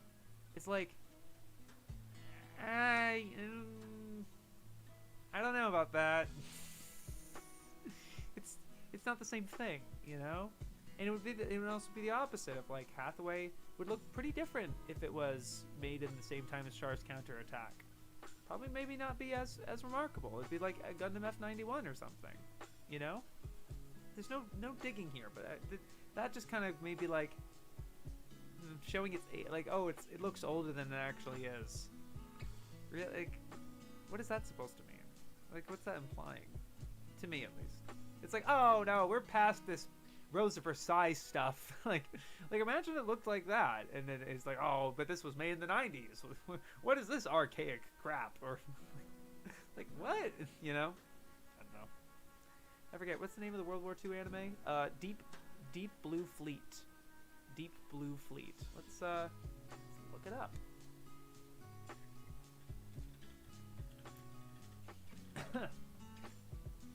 Sorry if I've been bouncing around too much. It's hard to keep track of the chat.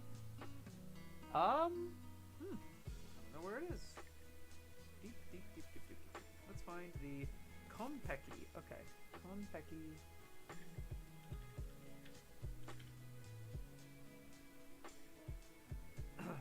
Yeah, Konpeki no Kantai.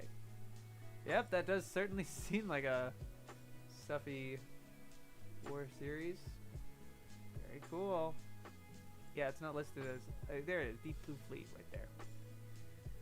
Okay. 1. 63 people found this helpful. This anime makes me see one color, red, just like the Nintendo Virtual Boy. There are worse made anime on a technical level. This is for me the most rage-inducing anime in existence. Pushes all my buttons at once and does it again and again with infuriating glee.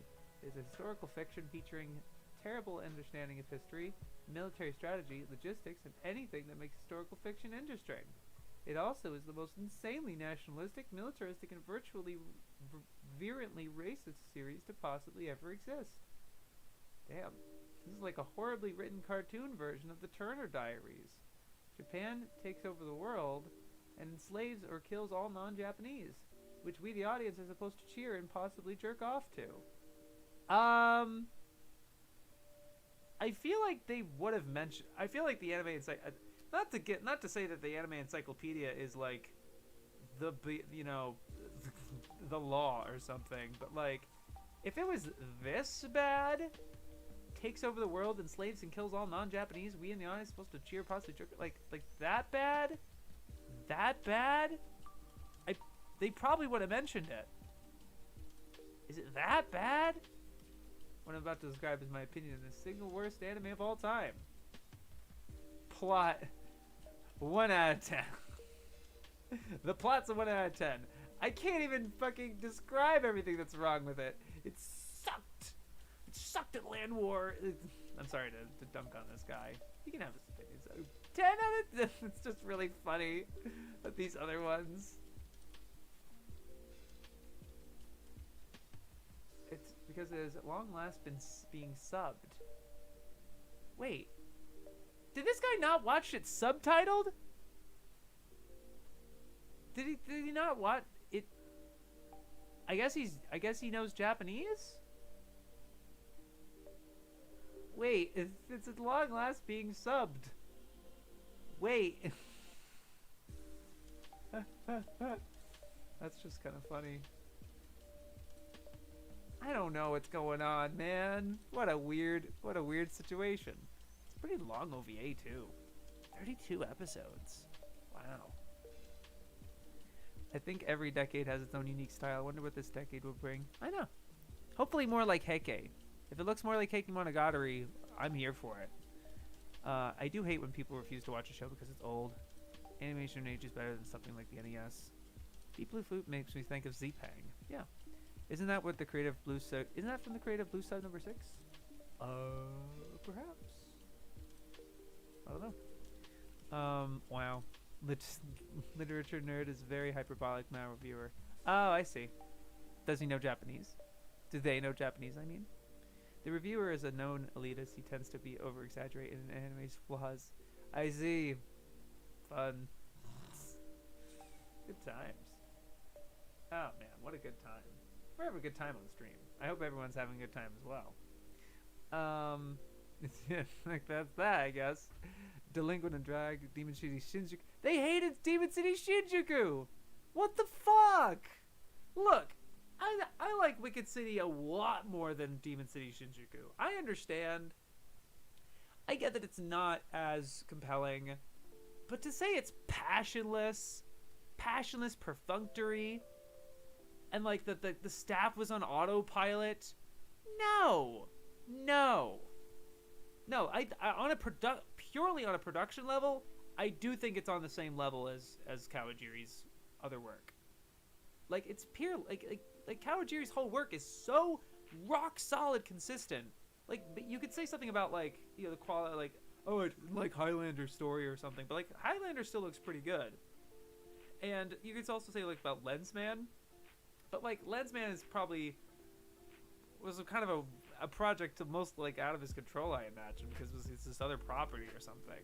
But like when it really feels like a Kawajiri work, which Demon City Shinjuku does, it just fucking hard hits, man. He's great. And then this is weird. I wanted to kind of rage about it, but like I'm already like an hour and 38 minutes. I was like, ugh, I want to just do Avatar. They say it's at least partly responsible for why people think all anime are the same. No, no. Like, first of all, why Demon City Shinjuku in particular? Because like I can imagine Wicked City having the same problem. Or like, there's a ton of my main point. I'm trying to be succinct about this. I'm gonna try to be succinct. The main reason people think like there is a series of titles that people will point to that all anime looks the same. They'd be like, oh, Naruto, it's shonen. Ugh. All looks the same. There's nothing distinct about it. Or Dragon Ball. Or like, I don't know, fucking Tenchi. Or like a lot of like you can. There's different. My point is that there's different batches of all anime looks the same. Because like a lot of sci-fi looks similar. A lot of comedies look similar. A lot of school anime looks similar. A lot of moe looks similar. A lot of hentai look. Obviously, a lot of hentai looks similar. A lot of horror looks similar. Like they all have their distinctive anime version of like anime's take on like. Of course, mecha would all look similar to somebody if they haven't watched any mecha before. If they're an outsider that have this mainstream opinion, like they cite this as a mainstream opinion. So like, as in people that don't actually watch this stuff, they'd be like, "Oh, it all looks the same. Oh, it's a robot. What's the difference?" What? But not only that, and also it reminded me about how not only is a lot of anime really unfairly blamed for looking the same and looking generic or something. Like a lot of we're dealing with isekai right now. Oh, it's another isekai. It's the same thing. Same thing. And it's just not healthy. It's not constructive. It's dumb. But not only that, but like I imagine a lot of people have opinions about certain anime series that are like, wow, this looks nothing like other anime. There's a ton of those too. Because, as I say like years ago, anime can look like whatever the fuck you want. There's all different ranges of it. House of Small Cubes. Technolize. Those two. Big O. I don't know. You just like pull out some of these things and you're like, whoa, that's so weird. Hard Cocktail. Fucking, man. I don't know. It's just like, there's plenty. There's so much variety in anime. They're just not looking for it. And I get that they're really fighting against that, and that's one of the things they said, that they were like, they just want to show that it's more than just Pokemon, and more than just this hentai stuff, right? Like, I get that. So, like, I know where they're coming from here. But I don't know why you're going to pin that on one show, is my problem. Like, why Demon City Shinjuku evolved? You're just trying to find something mean to say about it. You're just trying to bully it, because you didn't like it, or you thought it was shallow or something. Okay, fine. Like, say, either they say it was like, I thought it was not as good as Wicked City. Fine, But like this really hyperbolic statement, it's dumb. I've watched some anime without subs, like the last 7 episodes of Akachan to Boku. After watching so much, I can understand conversational Japanese. Yes, yeah, for sure. Boomers seem to hate Shinjuku for some reason. I know Bennett hated it, but I liked it. Funny because Kawajiri directed a Highlander anime. Right. That's like watching Dracula and saying all horror is the same. Yeah. Totally. It's just dumb. Alright. But yeah, that was disappointing that they didn't like that one. The way they handled not liking that one. I think it's okay if they don't like it, but like, don't say that. Even the crew wishes they were somewhere else. So this is blurb I need to give context for. Demon Warrior Koji. Demon Warrior Koji. So many demons. Yeah, so they didn't like this one either. They were pretty sharp on it.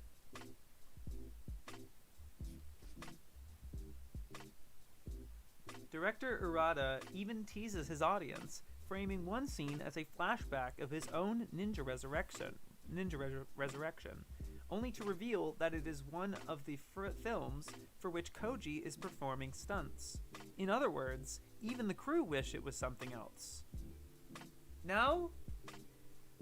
I guess it's just a riff, like a joke or something, like just trying to take pot shots at these series that they don't like.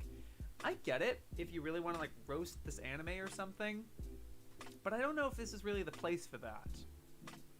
To roast these shows, this is like, you remember for a lot of these, and for some of them like Koji or whatever, you know what would be interesting is out of how many of these reviews, how many of them are ones that an American audience at the time of this writing could have access to, which is noted by an asterisk. Every one of these titles, if it has an asterisk next to it, that means it was an English release at some point. It may not be available now, but there was at one point. So like maybe they only give reviews for those shows. That could be interesting. That would actually be very interesting. Because that would explain why they didn't have an opinion for Aim for the Ace, for example, or Ashino Joe. Even though Ashino Joe was available in the movie form. Anyway. Yo, Childhood Fave. If I had the time, I may sub the 7 episodes from the dub I grew up with. That'd be great. It'd be very welcome. Akachan no Boku needs subs. Devil Hunter Yoga. But yeah, it's like, come on. You're going to, like, because this anime has an anime reference in it, that just is going to mean that the staff are wanting to work on something else. That does not make sense. I think that you're just making a joke and just pot-shotting it for the sake of it. But, like, I didn't find it very nice. Like, I didn't find it very smart. Savvy, maybe. I don't know. I did not like it. Sam I am. Another rag on the distributor. Yeah, again, like, and this is like, I wrote this as a recurring trend now. I feel like when they're trying to find things to make fun of this show, like, not make fun of, but like to harshly criticize and to give a negative review, one of the things they do is always mention the, like, oh, the US, even the distributor didn't like it, right? In a final irony, the distributor's attempt to cover up naked breasts with daubs of blood on the US box art actually made the series look even more violent and unpleasant than it really was. I don't know. I don't like it. Devil Hunter Yoko, they did not like either. This is a later episode's there's a fast decline in quality. They do praise the first episode. They're like, this was a promising start. So it could have been mixed, but it's fine. Like, I need to reassess this mix section because it's obviously so big. But I do think there's some of these that are like, you're talking more negatively than positively. Like, ultimately, you might be, or like they say this one thing and it's like, it doesn't make up for all this other shit, right? Like, the way they phrase it, do I as a viewer come away with thinking, oh, I should watch that anime, or that doesn't sound worth it.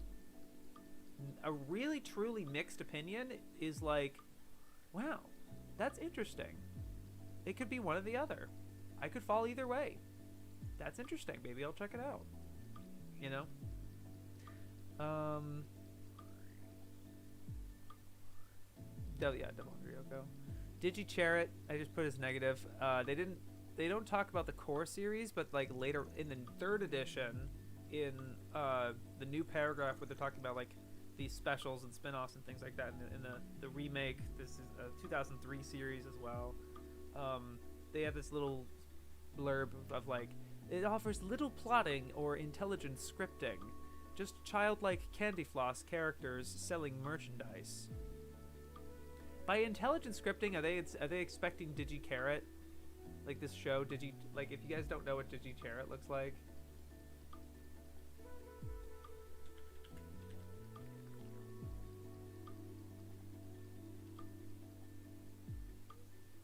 are they really expecting this show to have quote unquote intelligent writing? What does that technically mean, right?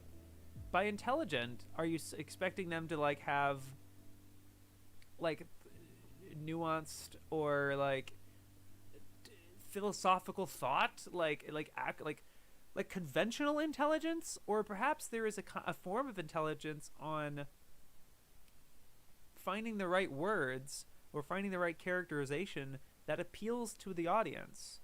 Maybe that's its own form of intelligent writing, quote unquote. You know?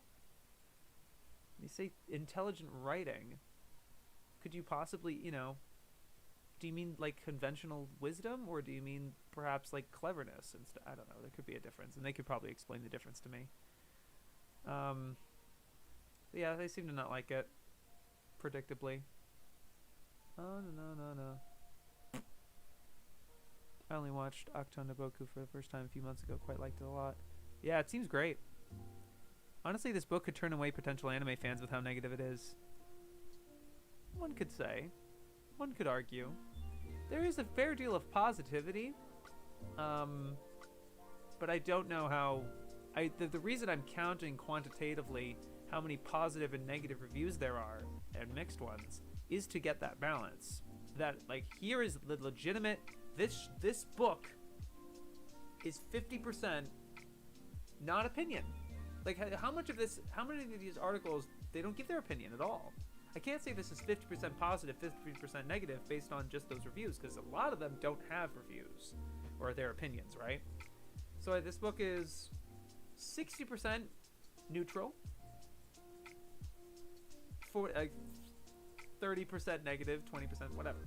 Like, it could be about that, But to find those proportions is one of the reasons I'm doing this. But I do suspect that as well. That with how negative they are so often, so seemingly often, it does make you think. That it's just like, who cares? You don't like it as much, maybe.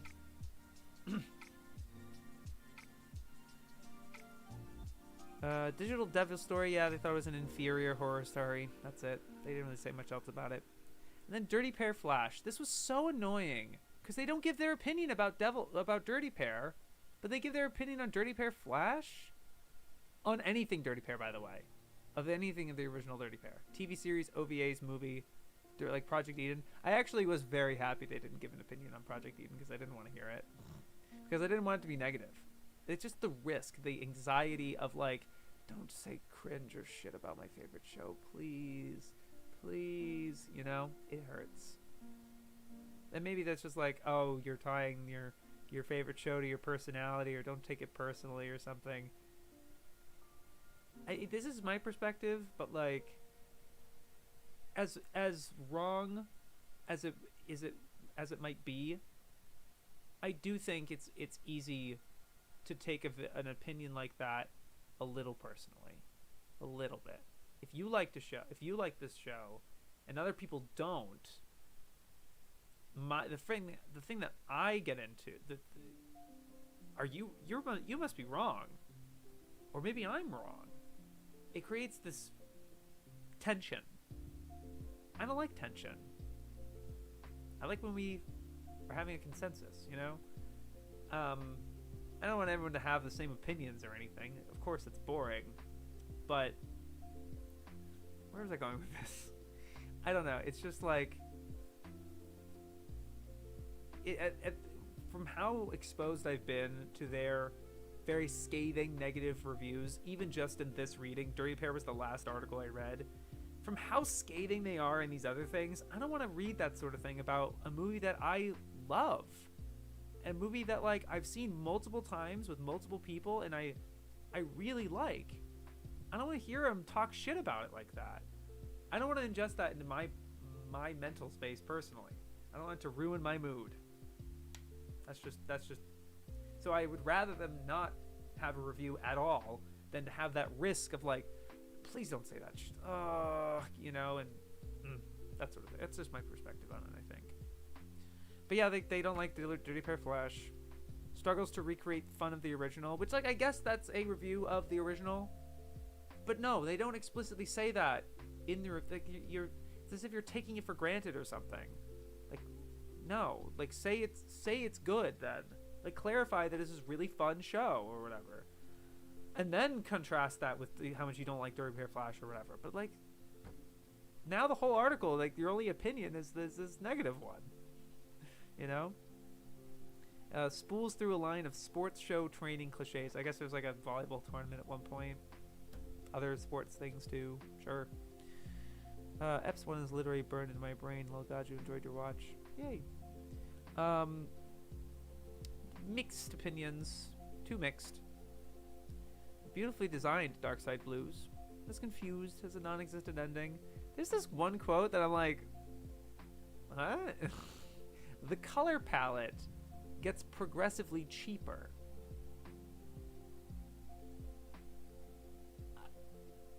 Huh? The color palette gets so like they start just using the same colors a lot. Are you just like saying that just like dynamic lighting, like when the shot when a shot is a bunch of blues, it looks bad? Is like that what you're saying? Huh? Like I just don't get it. Color palette getting cheaper. How does a color palette get cheaper? You know? And also progressively, over time. How does it get from one to another? I don't know. I'm interested in that, but there's no explanation. Diary of Anne Frank they were mixed about. Earnest but pretentious. This is the 79 film, not the Madhouse one. And there's interludes that make sense, but it trivializes their plight. Okay. Thought it was pretty balanced with like very teeter. It's an opinion, but seems very even-handed. I get what they're saying about Flash, but I think if they're being too dismissive. I think Flash is inferior, but not that bad. But not bad. In part 1. But parts 2 or 3 are really strong, I think. Wow. Cool. I should check it out. I've definitely had no interest or desire to check out Flash because of the designs. But when they were saying that it was like cheaper, like it moves a little more cheaper and there's like transformations and things like that, that just kind of sounded like fun to me. Let me look it up again.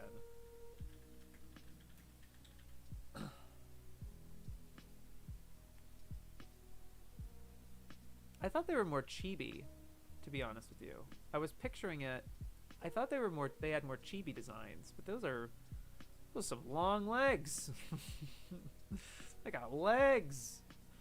Yeah, seems like fun.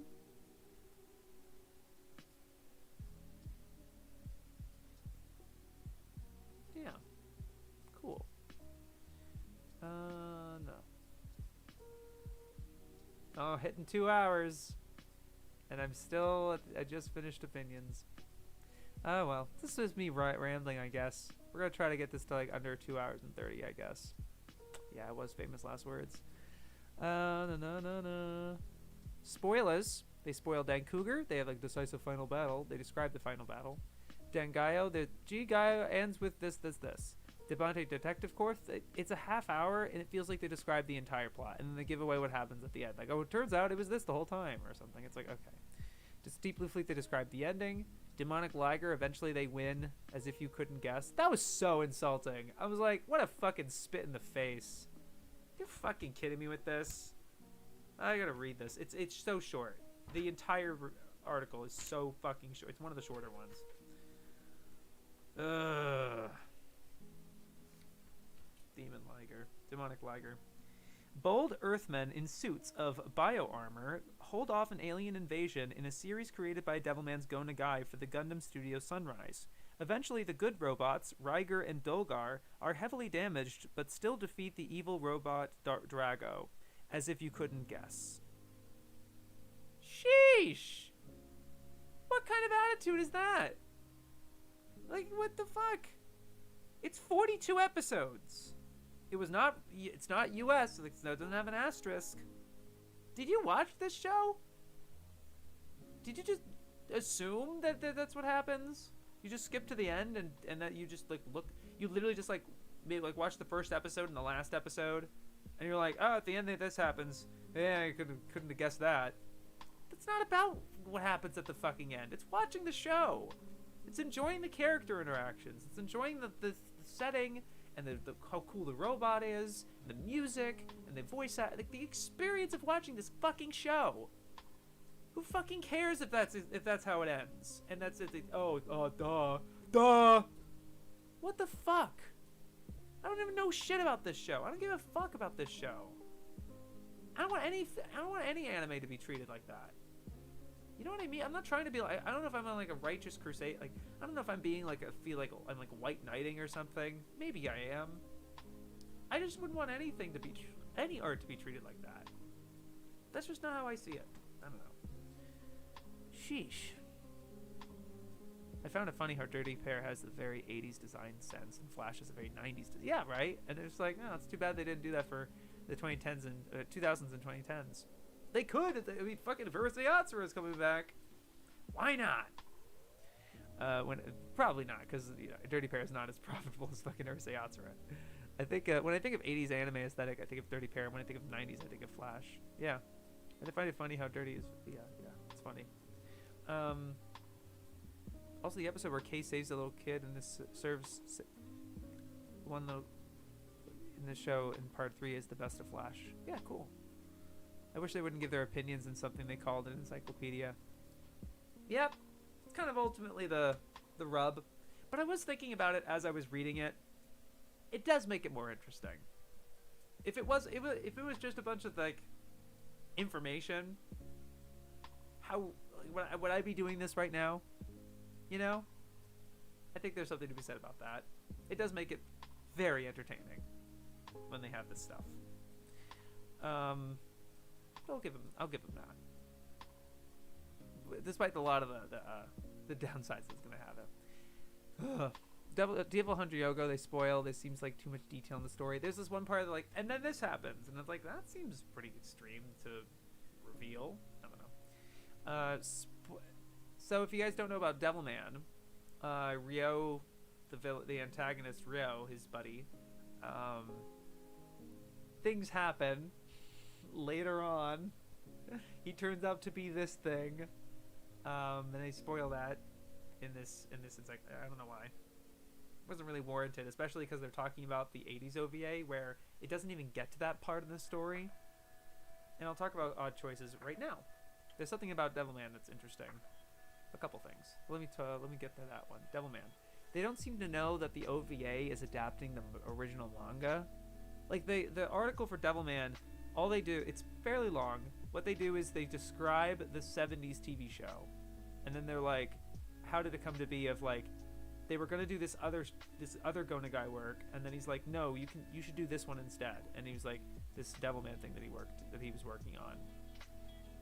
And it doesn't. And then all they say about the OVA is in 1987, Devilman was revived for a 2-part video adventure directed by Tsutomu Ida, which altered much of the designs and origins while keeping a retro 1970s look. That just sounds like, oh, no, it's the original. You know, that's what it's a more direct adaptation. I just think it's weird they didn't mention that at all in this. Yeah. Also, they mentioned the connection to Violence Jack, but it has this very. I've not seen Violence Jack, but it has very specific details in it that I think it might be a spoiler for Violence Jack in Devilman. In this Devilman article, it's like, what? Why? And this whole that whole chunk, you really don't need to know. You really don't. They're like, oh, the epilogue to all the Devilman stories was written in 1973, only a year after the original manga. So they know there's original manga. They know it exists. In Nagai's Violence Jack, which begins with I guess it begins with this thing, so maybe it's not that big of a spoiler for Violence Jack, perhaps. I don't know. It just seemed weirdly attached to the Devilman section for me personally. But I guess maybe it makes sense. Saves. Could you imagine if they were just watched the first and last 5 minutes of Star Wars and said, well, they blow up the Death Star, predictable. Yeah, for real. I can't help but bring back this tasteless joke I made years ago of the MC of Akachan Naboku as a Shinji, except sane people can actually empathize with this time too. The full manga didn't really get adapted until Crybaby. The guy adaptations are made different for TV serialization. The OVA is probably the straightest adaptation. That's what I mean. It's not a complete adaptation. I completely attest to that. I know. But it's still like, the way they framed it was like, oh, it's so different from the original. As in the original TV show, the 70s one, that has so little to do with his manga. And I get it, like a lot of his stuff, like Mazinger was also probably not very well, like, closely adapted either, maybe. I'm not a manga guy, so that's the thing with it. This is nitpicky, but Gonagai wanted them to adapt Demon Lord Dante, but the executives wanted him to make a new creation instead, not the other way around. Really? Let me double check and read that for you, so it doesn't look like I'm misremembering. In this first edition, they say, when a Japanese TV network wanted to adapt Go Nagai's Devil King Dante for TV in 1972, the artist instead offered them his new Devilman project, already running in Shonen Magazine. And then you're saying, Go Nagai wanted them to adapt Dante, but the executives wanted something new. Interesting. Also, good evening. Yes, hello, Miracle Momo. It's good to see you. I liked the MC in Akachan Naboku. I'll defend Shinji from NGE. Yeah. So that was weird. But like, what I'm saying is that like, the way they word that is like, which altered much of the designs and origins. Is it really an alteration when it's a straighter adaptation? It's an alteration of the thing that was already altering something. You know, it's more of a reversion. I don't know. It's weird. Okay. Dan Geyser 3.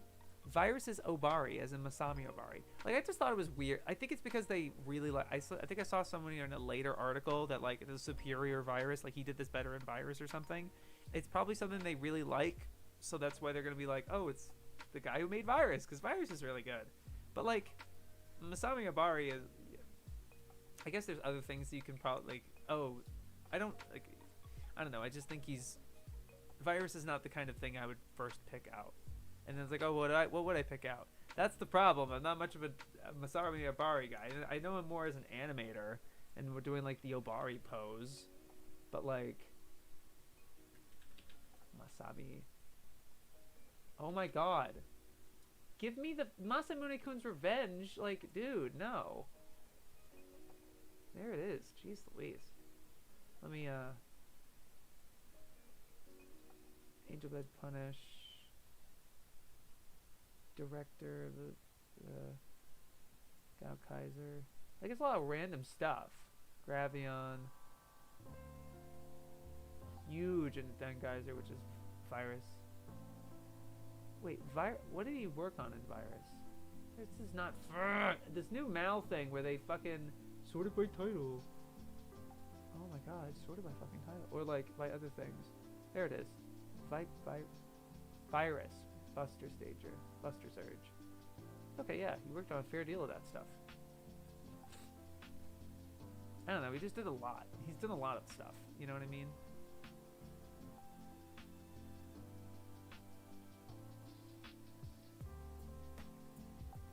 Yeah, maybe I'm just like kind of misremembering, I don't know. If they were to I think they just could have just went Masami Obari, you know, from Masami Obari. And not like Viruses Obari. I don't know. Again, that's just their thing about like linking a bunch of titles together so people read more. Devilman was created to appease the executives because Dante was considered too mature for TV, which is ironic due to where Nagai would take the manga. The guy's very picky about how his works are adapted. It's why there hasn't been a Violence Jack adaptation since the OVAs, because he hates those. Dartanius. this is another weird thing. It's like they literally acknowledge that the localization spelling is Deltanius, that everyone uses on Mal, and I literally helped with the release of this disc that Discotech just did. We spell it Deltanius. Why have it as Dartanius? Dartania. Like, why? Ugh. I don't know. It's another thing. Digimon, there's a couple weird things. The thing they say about Tamers. Tamers moves the action from the near future, moves the action into the near future year of 2000X. That's it. That is the only thing they say about Digimon Tamers. The only thing. Let me read the whole, like, I'm gonna read the whole article, Jesus Christ. But, like,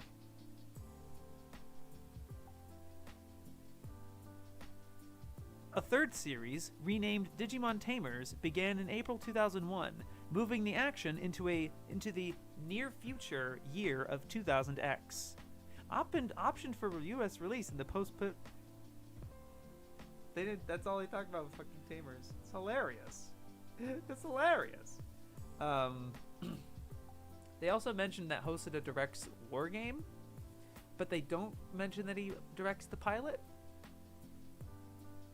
He did the pilot too, guys, and it's also good, really good. If not if not probably better than War Game in my opinion. Just of how like the mood it has, it's great. Also, this quote's weird. Digimon was one of the most faithful translations of TV anime. Digimon was inadvertently one of the most faithful translations of TV anime. The US and Japanese schedules were so close together that there was little opportunity to do too much rewriting or cutting. I'm pretty sure that there was cutting. Like, there's definitely, maybe not before Digimon, maybe, because this was like 1999, 2000 or so. Like, there's definitely a possibility that this was like at the way more uncut in comparison to everything else that was on TV or whatever. Like, maybe there's an argument there, but it is cut. There are things that were cut, and it's not. They're not the same. I know. I remember watching the dub when I watched Digimon. I remember hearing about it too.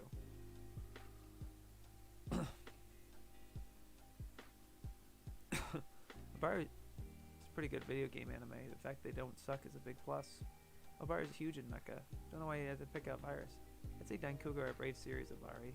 Just really well known for fans. OG pilot Digimon is best Digimon. I agree. Do I agree? Yeah. Yeah, if I had to pick, I'd probably be OG Digimon pilot. If I was to watch anything again, type of deal. I like Frontier too as well, by the way. Not love, but it's fun. Dirty Pair. This was weird. I watched Dirty Pair. They say they're wearing skin-tight spacesuits that happen to be almost completely transparent, thereby looking just like bikinis. I didn't know they were wearing more than just their bikinis. I know this is dumb. I know this is really just a silly, slightly humorous take, but like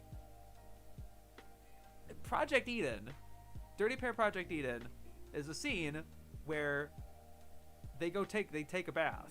They were just in the middle of an investigation, finding the sorts of some Visorium, whatever, and they find baths, and then they strip and they go in them, and then you see that's all they took off was the clothes that they are visibly wearing. They're not wearing more than that, are they? Is that true? Is it because they talk a lot about the novels? They seem to have a good understanding of the novels and also the comics, at least with this article. So maybe that's the case in the comics and books. But like, did they mention Project Eden? Yeah, they talk. They don't give any perspective about it. It's like, oh, it's like a Dune pastiche, because they realize that space travel's not possible without Visorium. It's like Dune. It's like, okay. Oh, sorry. Put this all there. It's because I moved my key up. Oh, son.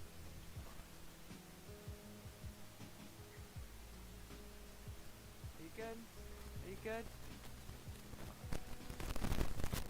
Ugh. I just keep seeing the fucking mic audio. Shit. Sorry about that. American Digimon was really, really difficult. Different from the original. American Pokemon was actually more faithful. Ah!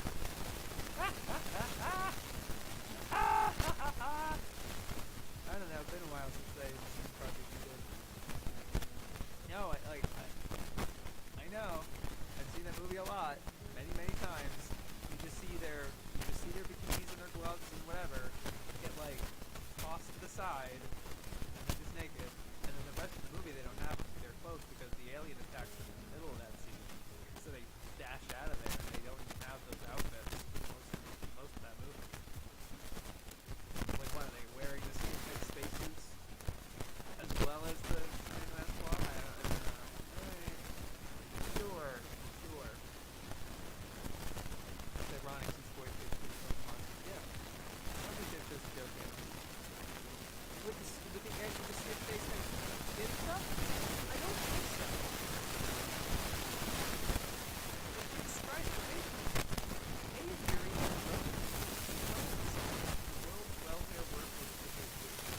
New police force that serves the United States and Black people government. Where it's whereby just accompanied by their pet, personally,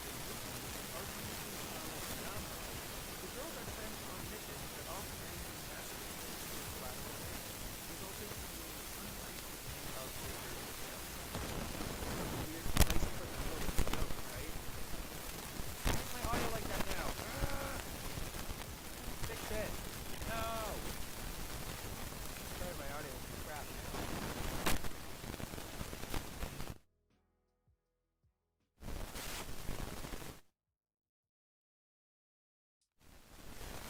One sec.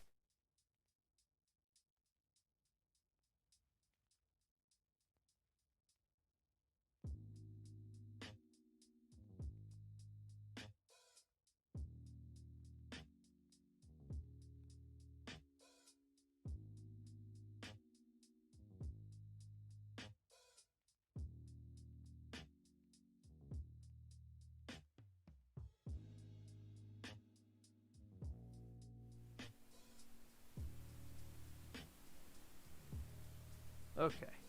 Jeez. That looks great. That looks way more buttery. Ugh. Yeah, look at that. Look at those things fall. I'm just watching the audio waves. I know. I'm back. Okay. I think Shames went to war. For real, for real. Hey Hazel, it's great seeing you, by the way. Yeah, mic problem. Can almost not hear you.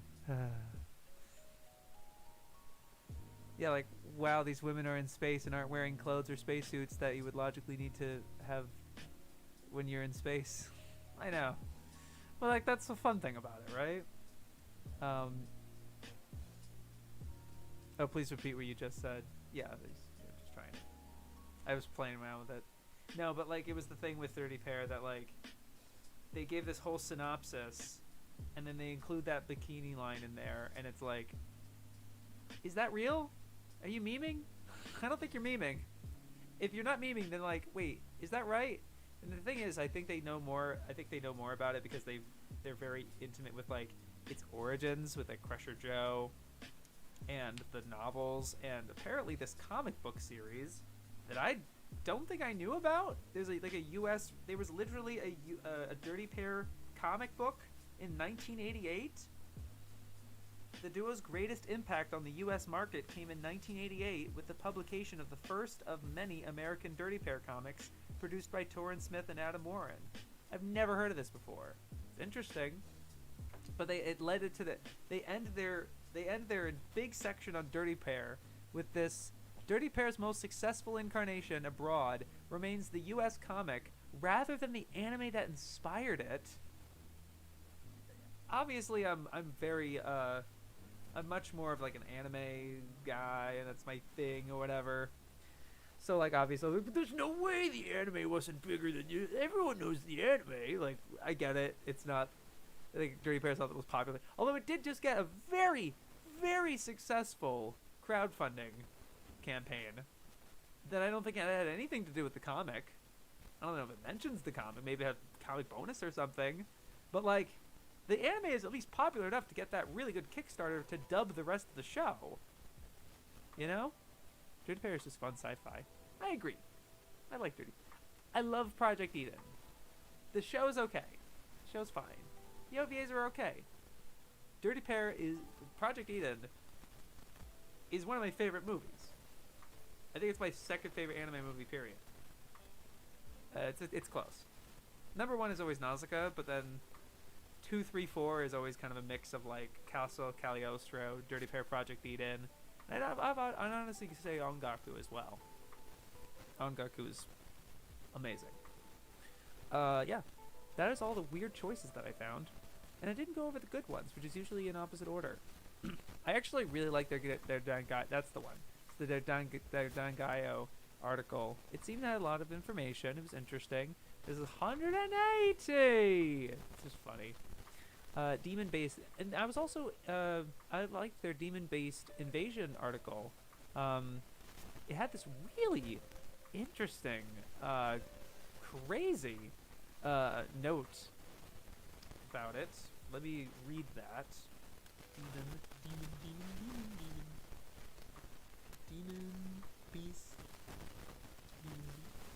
There's a lot of demons. Yeah. Where is that? This is so weird. Then they also were just really liking it, and they just kind of like, wow, you know. But there's this fucking incredible fucking note about it. That's like, geez. It also inadvertently contributed to anime's reputation abroad as CP. I don't want to say the full word. Like, I don't want to say like the two words together because I don't want this thing. I don't want the screen to get fucking nuked or something. It also inadvertently contributed to anime's reputation abroad as CP. The American release from Anime 18, the American release, for which the long-suffering Moe Ai Yada turned into Kangaskee Superior translation. The American release removed the blurs, dots, and mosaics of the Japanese version.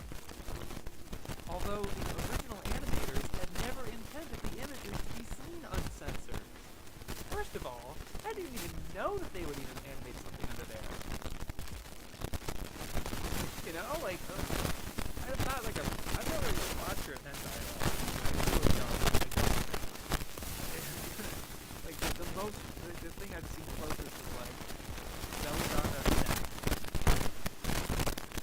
It's not like a person, you know? That, right? But like,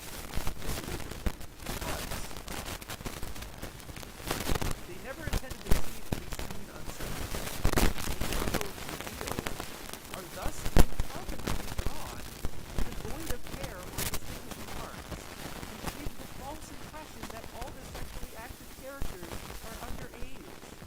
The false impression that they're underage, because the animators are like, this is all going to be censored anyway, so we don't have to make them look like they're adults.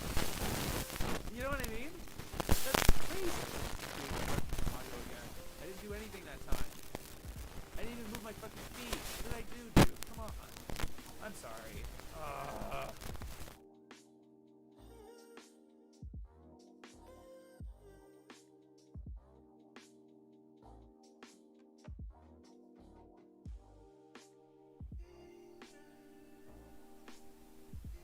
I heard like a click in it too, so it wasn't even fully like clicked in or something. God, little damn it. Granted, this is the mic I've had since 2016, so fair, I guess. Annoying. Anyway, I'm sorry if I got cut off at some point. Sorry I couldn't see all that. Sounds kind of nice, but it's only in the left channel. Thanks, Hazel. Hey, you know, I kind of like that. Oh no, it's back. Oh no, I see it. I see it enough.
Swear to God, man.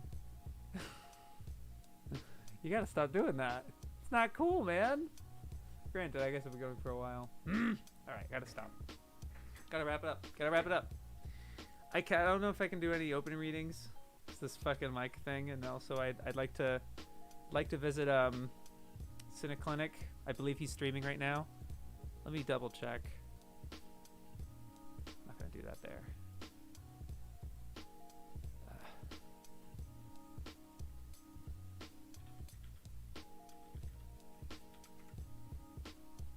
Yeah, my dude's streaming. I want to go say hi. Let me finish up here. Let me pull up the chat as well. Ah. Oh shit, yo. You should type out what you want to say in like a notepad. I didn't even see your comment, Hazel, and then that happened. Yeah, that's funny. Yeah, so the last things I wanted to talk about. Oh yeah, the nice things. I like that. Anyway, that was a really, I don't know if you guys caught that before my mic did stupid shit. Maybe it was because I was talking about that spooky stuff. But basically, this was an instance where there was censorship, and then the distributors were like, let's take away that censorship. And then it actually had a very detrimental, negative effect. It's like, wow, maybe we should have kept that censored. That's so interesting, because you think of this whole very, very anti-censorship world that we're in, right? We want to see all of it. But there's always like, oh, the artists didn't really intend that. And sometimes the audience doesn't really care about that. I like seeing a lot of some of the flaws. I like seeing like some of the painted cell, like weird paint cell things and little animation issues and stuff.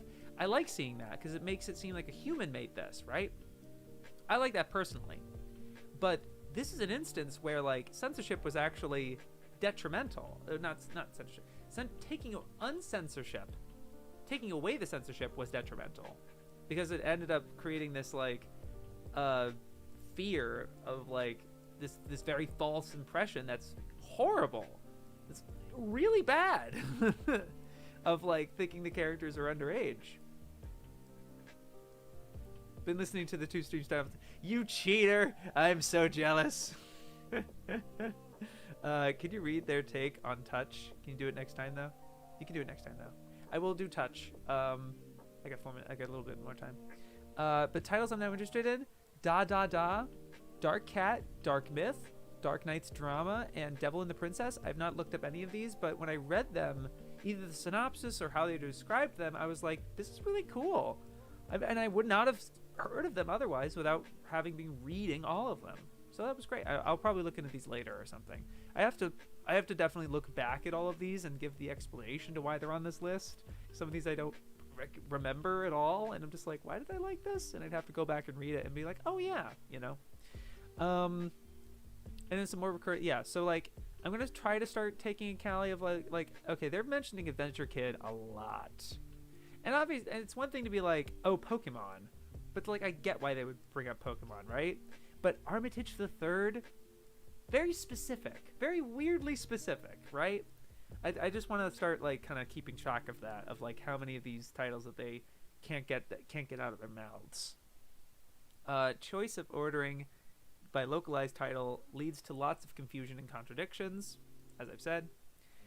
Sometimes railing on a title by using its U.S. distribution against it. I've given that example tonight as well as earlier. Like there's other examples and stuff. Very often bloat the most high-profile titles with describing all of the spin-offs while withholding most of their opinion, or even I would even go so far to say like any analysis. Like why was it popular? What was anything about it? They're just sort of like rattling off a bunch of titles. And so it looks like they're talking a lot about City Hunter, a lot about Devilman. I'd say Devilman's another one. They don't give any of their opinion on Devilman at all. And it's like, why? They could have given their opinion on the OVA. They clearly saw it. I don't know. Dirty Pair, Devilman, City Hunter, Digimon, Detective Conan. There's a lot of these. It's like, why didn't they give their opinion about them? And then they seem like such big articles, right? Dark Myth is a pretty cool manga. Classic Moroboshi Daijiro. Yeah. So that was pretty much all that I had to say about that. And then, let's do a couple of these, like, stultifying NIMBYism rapine, I got one more minute.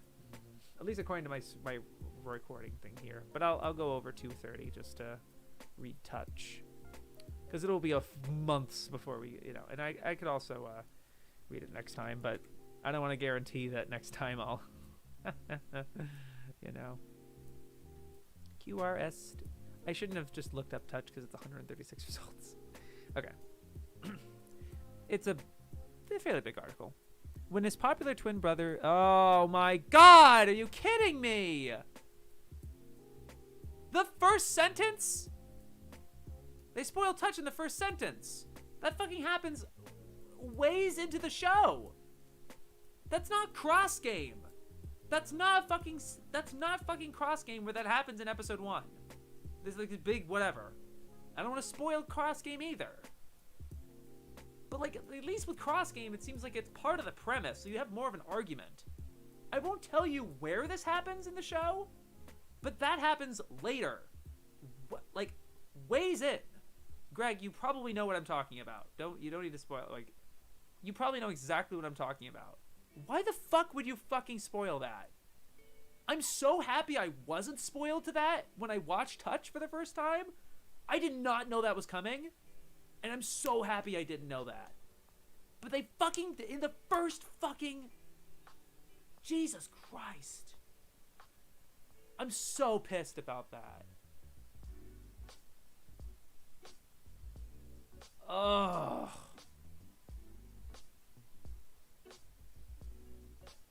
I'm worried about reading it now because I might accidentally say something.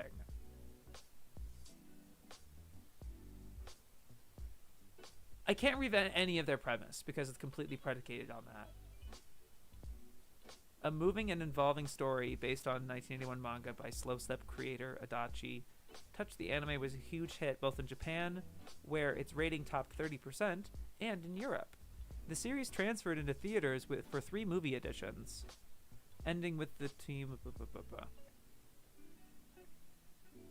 The closing credits of the series rolled without showing fans the. It's like, what you? Is it because it's over 100 episodes? It's like, oh, and it's not it's never been like given an English release, I guess. At least not like it doesn't have like an asterisk. Is that why you don't want to? Oh, you're not gonna watch it, so I'll just spoil all of it for you. What the fuck? I mean, it actually just makes the same manga over. Okay, it works though. I know what you're talking about. I'm just really upset that they keep spoiling stuff. Yeah, don't read. The opinion if they have one. I think this is gonna be another instance where they don't fucking give the opinion because it's the big one. Ooh. Over a decade later, released in a period that also saw the long-delayed ending of Kimagure Orange Road, the TV special takes place Series director Sugi and original designer Maeda returned for this follow-up, the special. After it gained an outstanding 23.3% ratings, it was only a matter of time before a further follow-up was announced. In this latest installment, they did the exact same thing. They don't say anything about it. It's bloated because they keep talking about the fucking specials and describing each fucking one.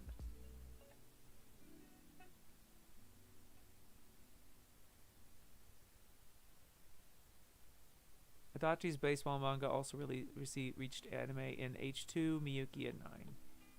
I'm sorry. I'm sorry that turns out like that. That's ass.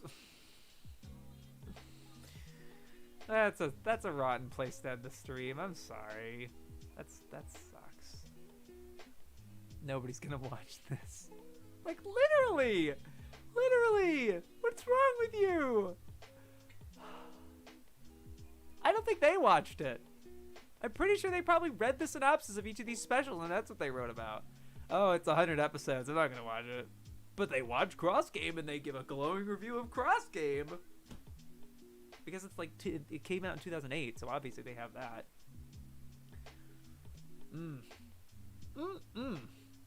Wait. Miyuki is not a baseball anime. Adachi's baseball manga also received anime in H2, Miyuki, and 9. Yikes. I'm not going to watch the Touch specials. They don't seem necessary and aren't well liked. Yeah, I wasn't interested in watching them either. I don't give a shit. Like, the ending for Touch is perfect. I love the ending for Touch. Can't believe that. I cannot believe. Of course they spoiled Touch. Oh, of course. Man. And now people who watch this stream know that there's a big Touch spoiler.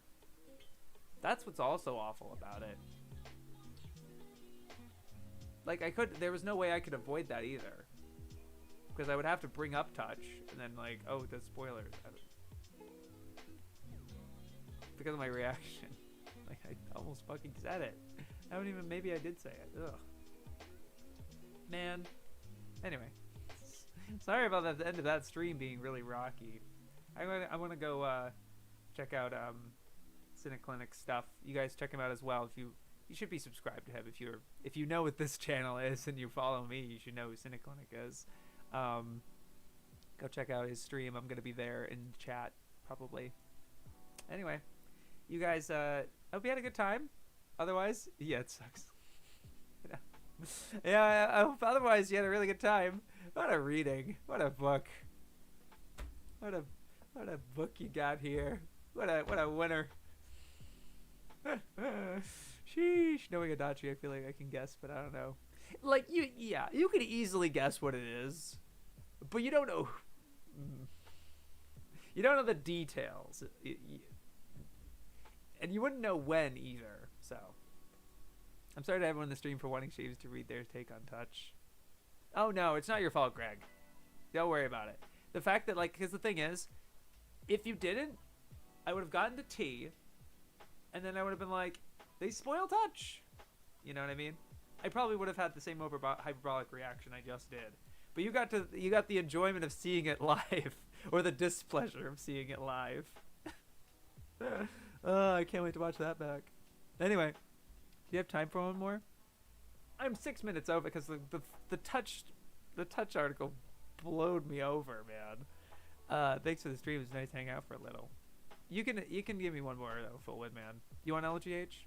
I feel like I've read there. Maybe I have. I don't know if I have. That's a Galactic. I assume that's what you want. Legend of the Galactic Heroes.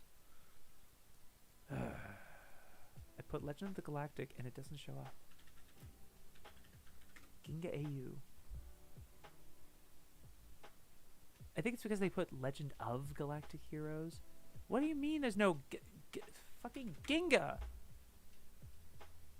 Jeez. Go look at L. Legend of Galactic Heroes. Oh, Birth? This is the problem with Birth. I can't find it. I don't know what they called it. Like, you look up Birth and it doesn't fucking show up. Why? What else is it called? Bath. It's literally Bath. Oh, I can't look up Birth either. It's 149 results. Let me look on Mal. Let me go to Birth. And let's look at alternate titles. Planet Busters. Planet Busters.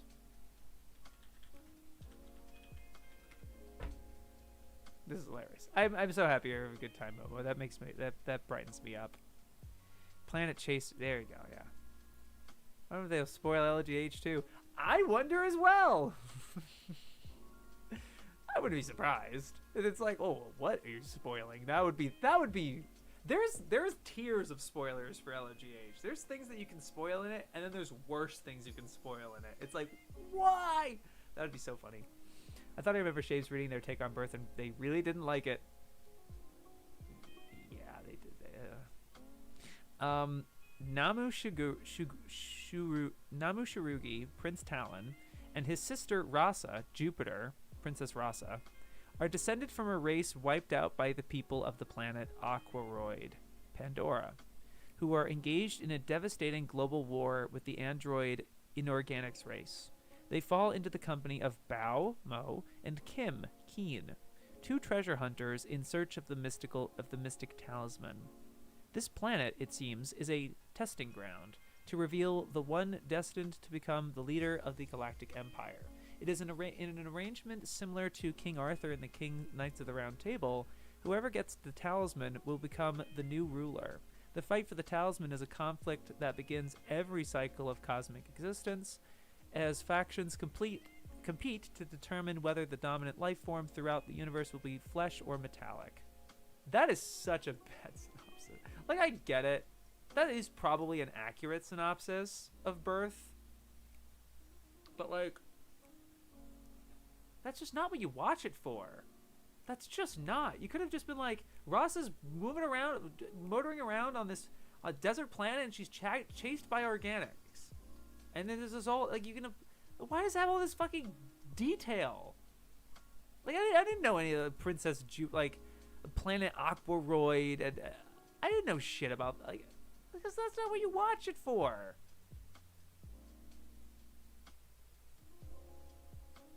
Maybe I missed that stream. If they hit episode 82 spoilers, that'd be really bad. Exactly. Though the American dub unsurprisingly reduces this to the usual simplistic good humans versus evil robots, this sci-fi story, which features lots of action, cool machines, and frequent shots of Ross's rear end, is a paradoxical and densely layered parable of reincarnation. This makes it very unsuitable for the audience of under fives at whom the UK video release was aimed. Yeah, that's the fucking problem you have right now. It's a paradoxically and densely layered parable of reincarnation. I'm not even making that up. That's literally what they say. It is a paradoxical and densely layered parable of reincarnation. This makes it very unsuitable for children. Maybe because that's not the focus or the point. What the fuck do you mean? What a weird take. That's not even like a bad take. It's just weird.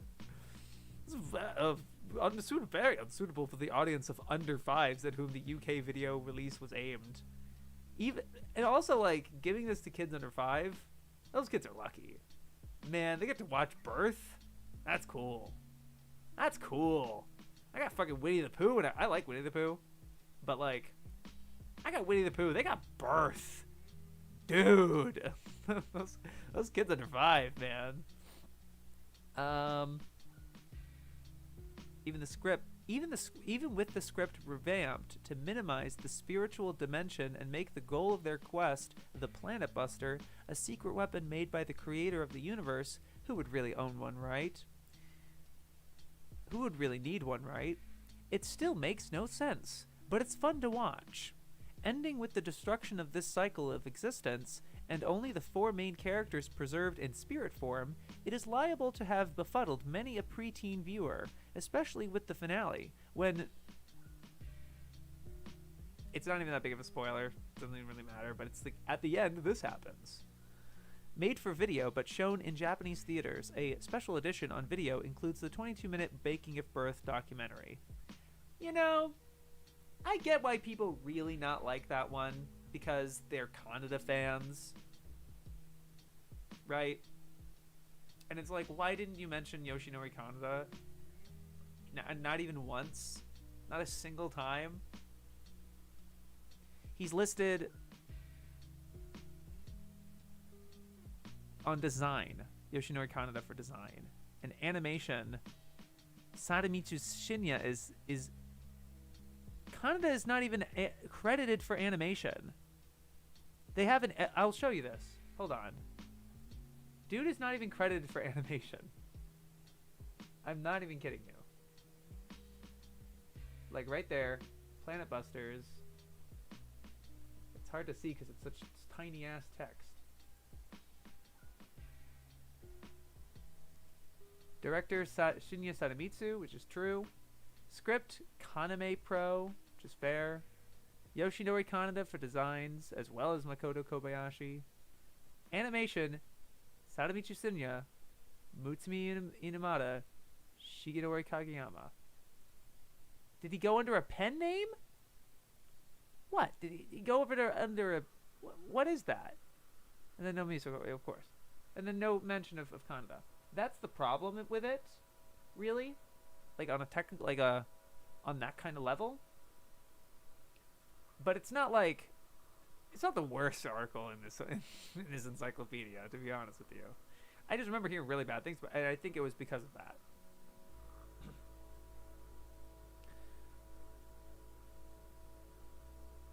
The description of birth makes birth sound so lame. Yeah, for real, it does. Tonally, that's very misrepresentative of how birth is. I think all of that's an unfinished lore dump at the end without voice acting. It is. I remember.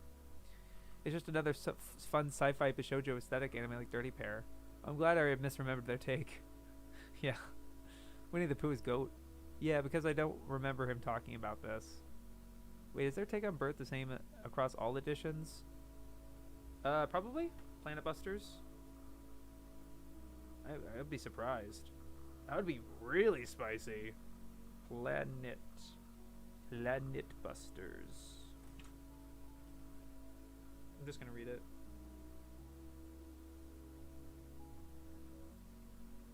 Yep, looks similar. Yep. I mean, there might be like a word or two different, but it's the same. It still makes no sense, but it's fun to watch. Yep, it's pretty much identical. Okay. How can you talk about birth and not mention Kaneda? They just did. I guess he puts head of animation in design, because usually the head of animation also listed as character designer, who not only designs characters, so make sure each frame stays on model. Yeah, for sure. Anyway, finally gonna get out of your hair. It's taking 2 hour 46 minute. I just like streaming. I just like talking with all you guys. I'm very happy how active this is constantly is for me, and get to talk about good stuff, and get to get a little mad, get to get a little preachy and talky. It's nice. Yeah, you'd have to know the industry, I guess. I think it's just that they're avoiding talking about animators, because they're like, we can't talk about like this book would be too big. We have to limit our talk about seiyus and animators and all this other stuff. They're going to be like, try to narrow it down to like script writers, designers, and the basics, which is fine. It's a strategy, but it's just that particular one, like birth and like it's not the plot that's interesting about it. You know, and it does. I think it could potentially paint an interesting. It's a good example I don't want to cherry pick, obviously, at any of the points that I make about this encyclopedia. I want to have it backed up with a lot of evidence. So there's plenty, plenty of evidence to, plenty of material to find evidence for. But there could be an argument to be made that they're the kind of anime fan that cares more about plot. You know, there's other fans that care more about animation. They don't give a shit about plot. You know, and so they can watch more potentially vapid stuff if it looks really good.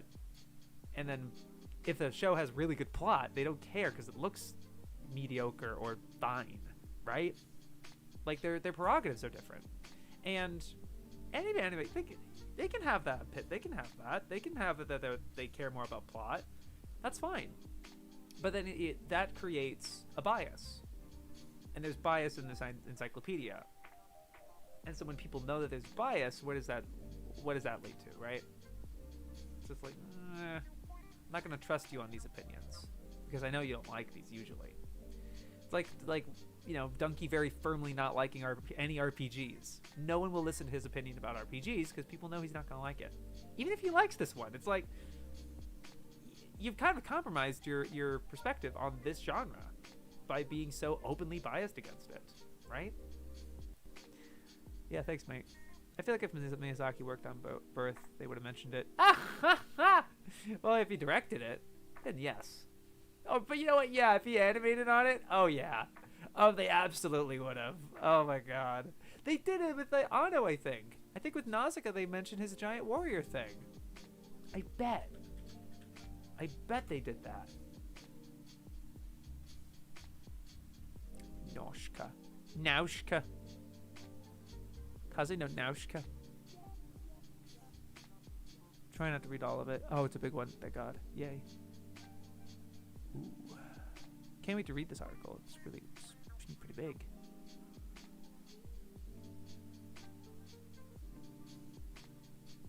I'm scanning it to look for...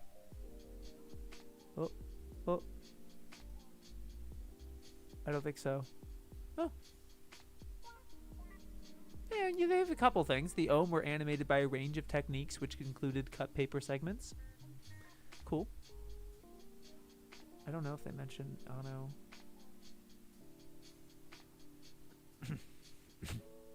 Nah, they talk about Warriors of the Wind, of course, but they don't talk about that. All right. Yeah, thanks, mate. Ugh, plot is the worst part of the anime. Yeah, plot. Yeah, right. Yeah, I think it's counterproductive to separate plot and presentation. Yeah. To very starkly separate them, yes. Because there's a lot of subtext you miss from if you don't have that presentation. Or if the presentation, there's something about it, right? The presentation informs the plot, and the plot informs the presentation. They're interconnected. But I think you can still talk about them separately, but like, you're right. Just dividing in one or the other is not the way to go. I've held your ears as long enough. It's almost 3 fucking hours. I just like being on stream. What can I say? I'm gonna miss Cineclitic. Is he still streaming? I hope he's still streaming. Yes, I gotta go. I've already jeopardized it enough. You guys are great. You have a great week. Hopefully, I'm just thinking about like, will I do 2 weeks in the next 2 weeks or next week? Because next week I have some work and so on. Hopefully I'll see you guys next week. All right. Finally. Yo, peace.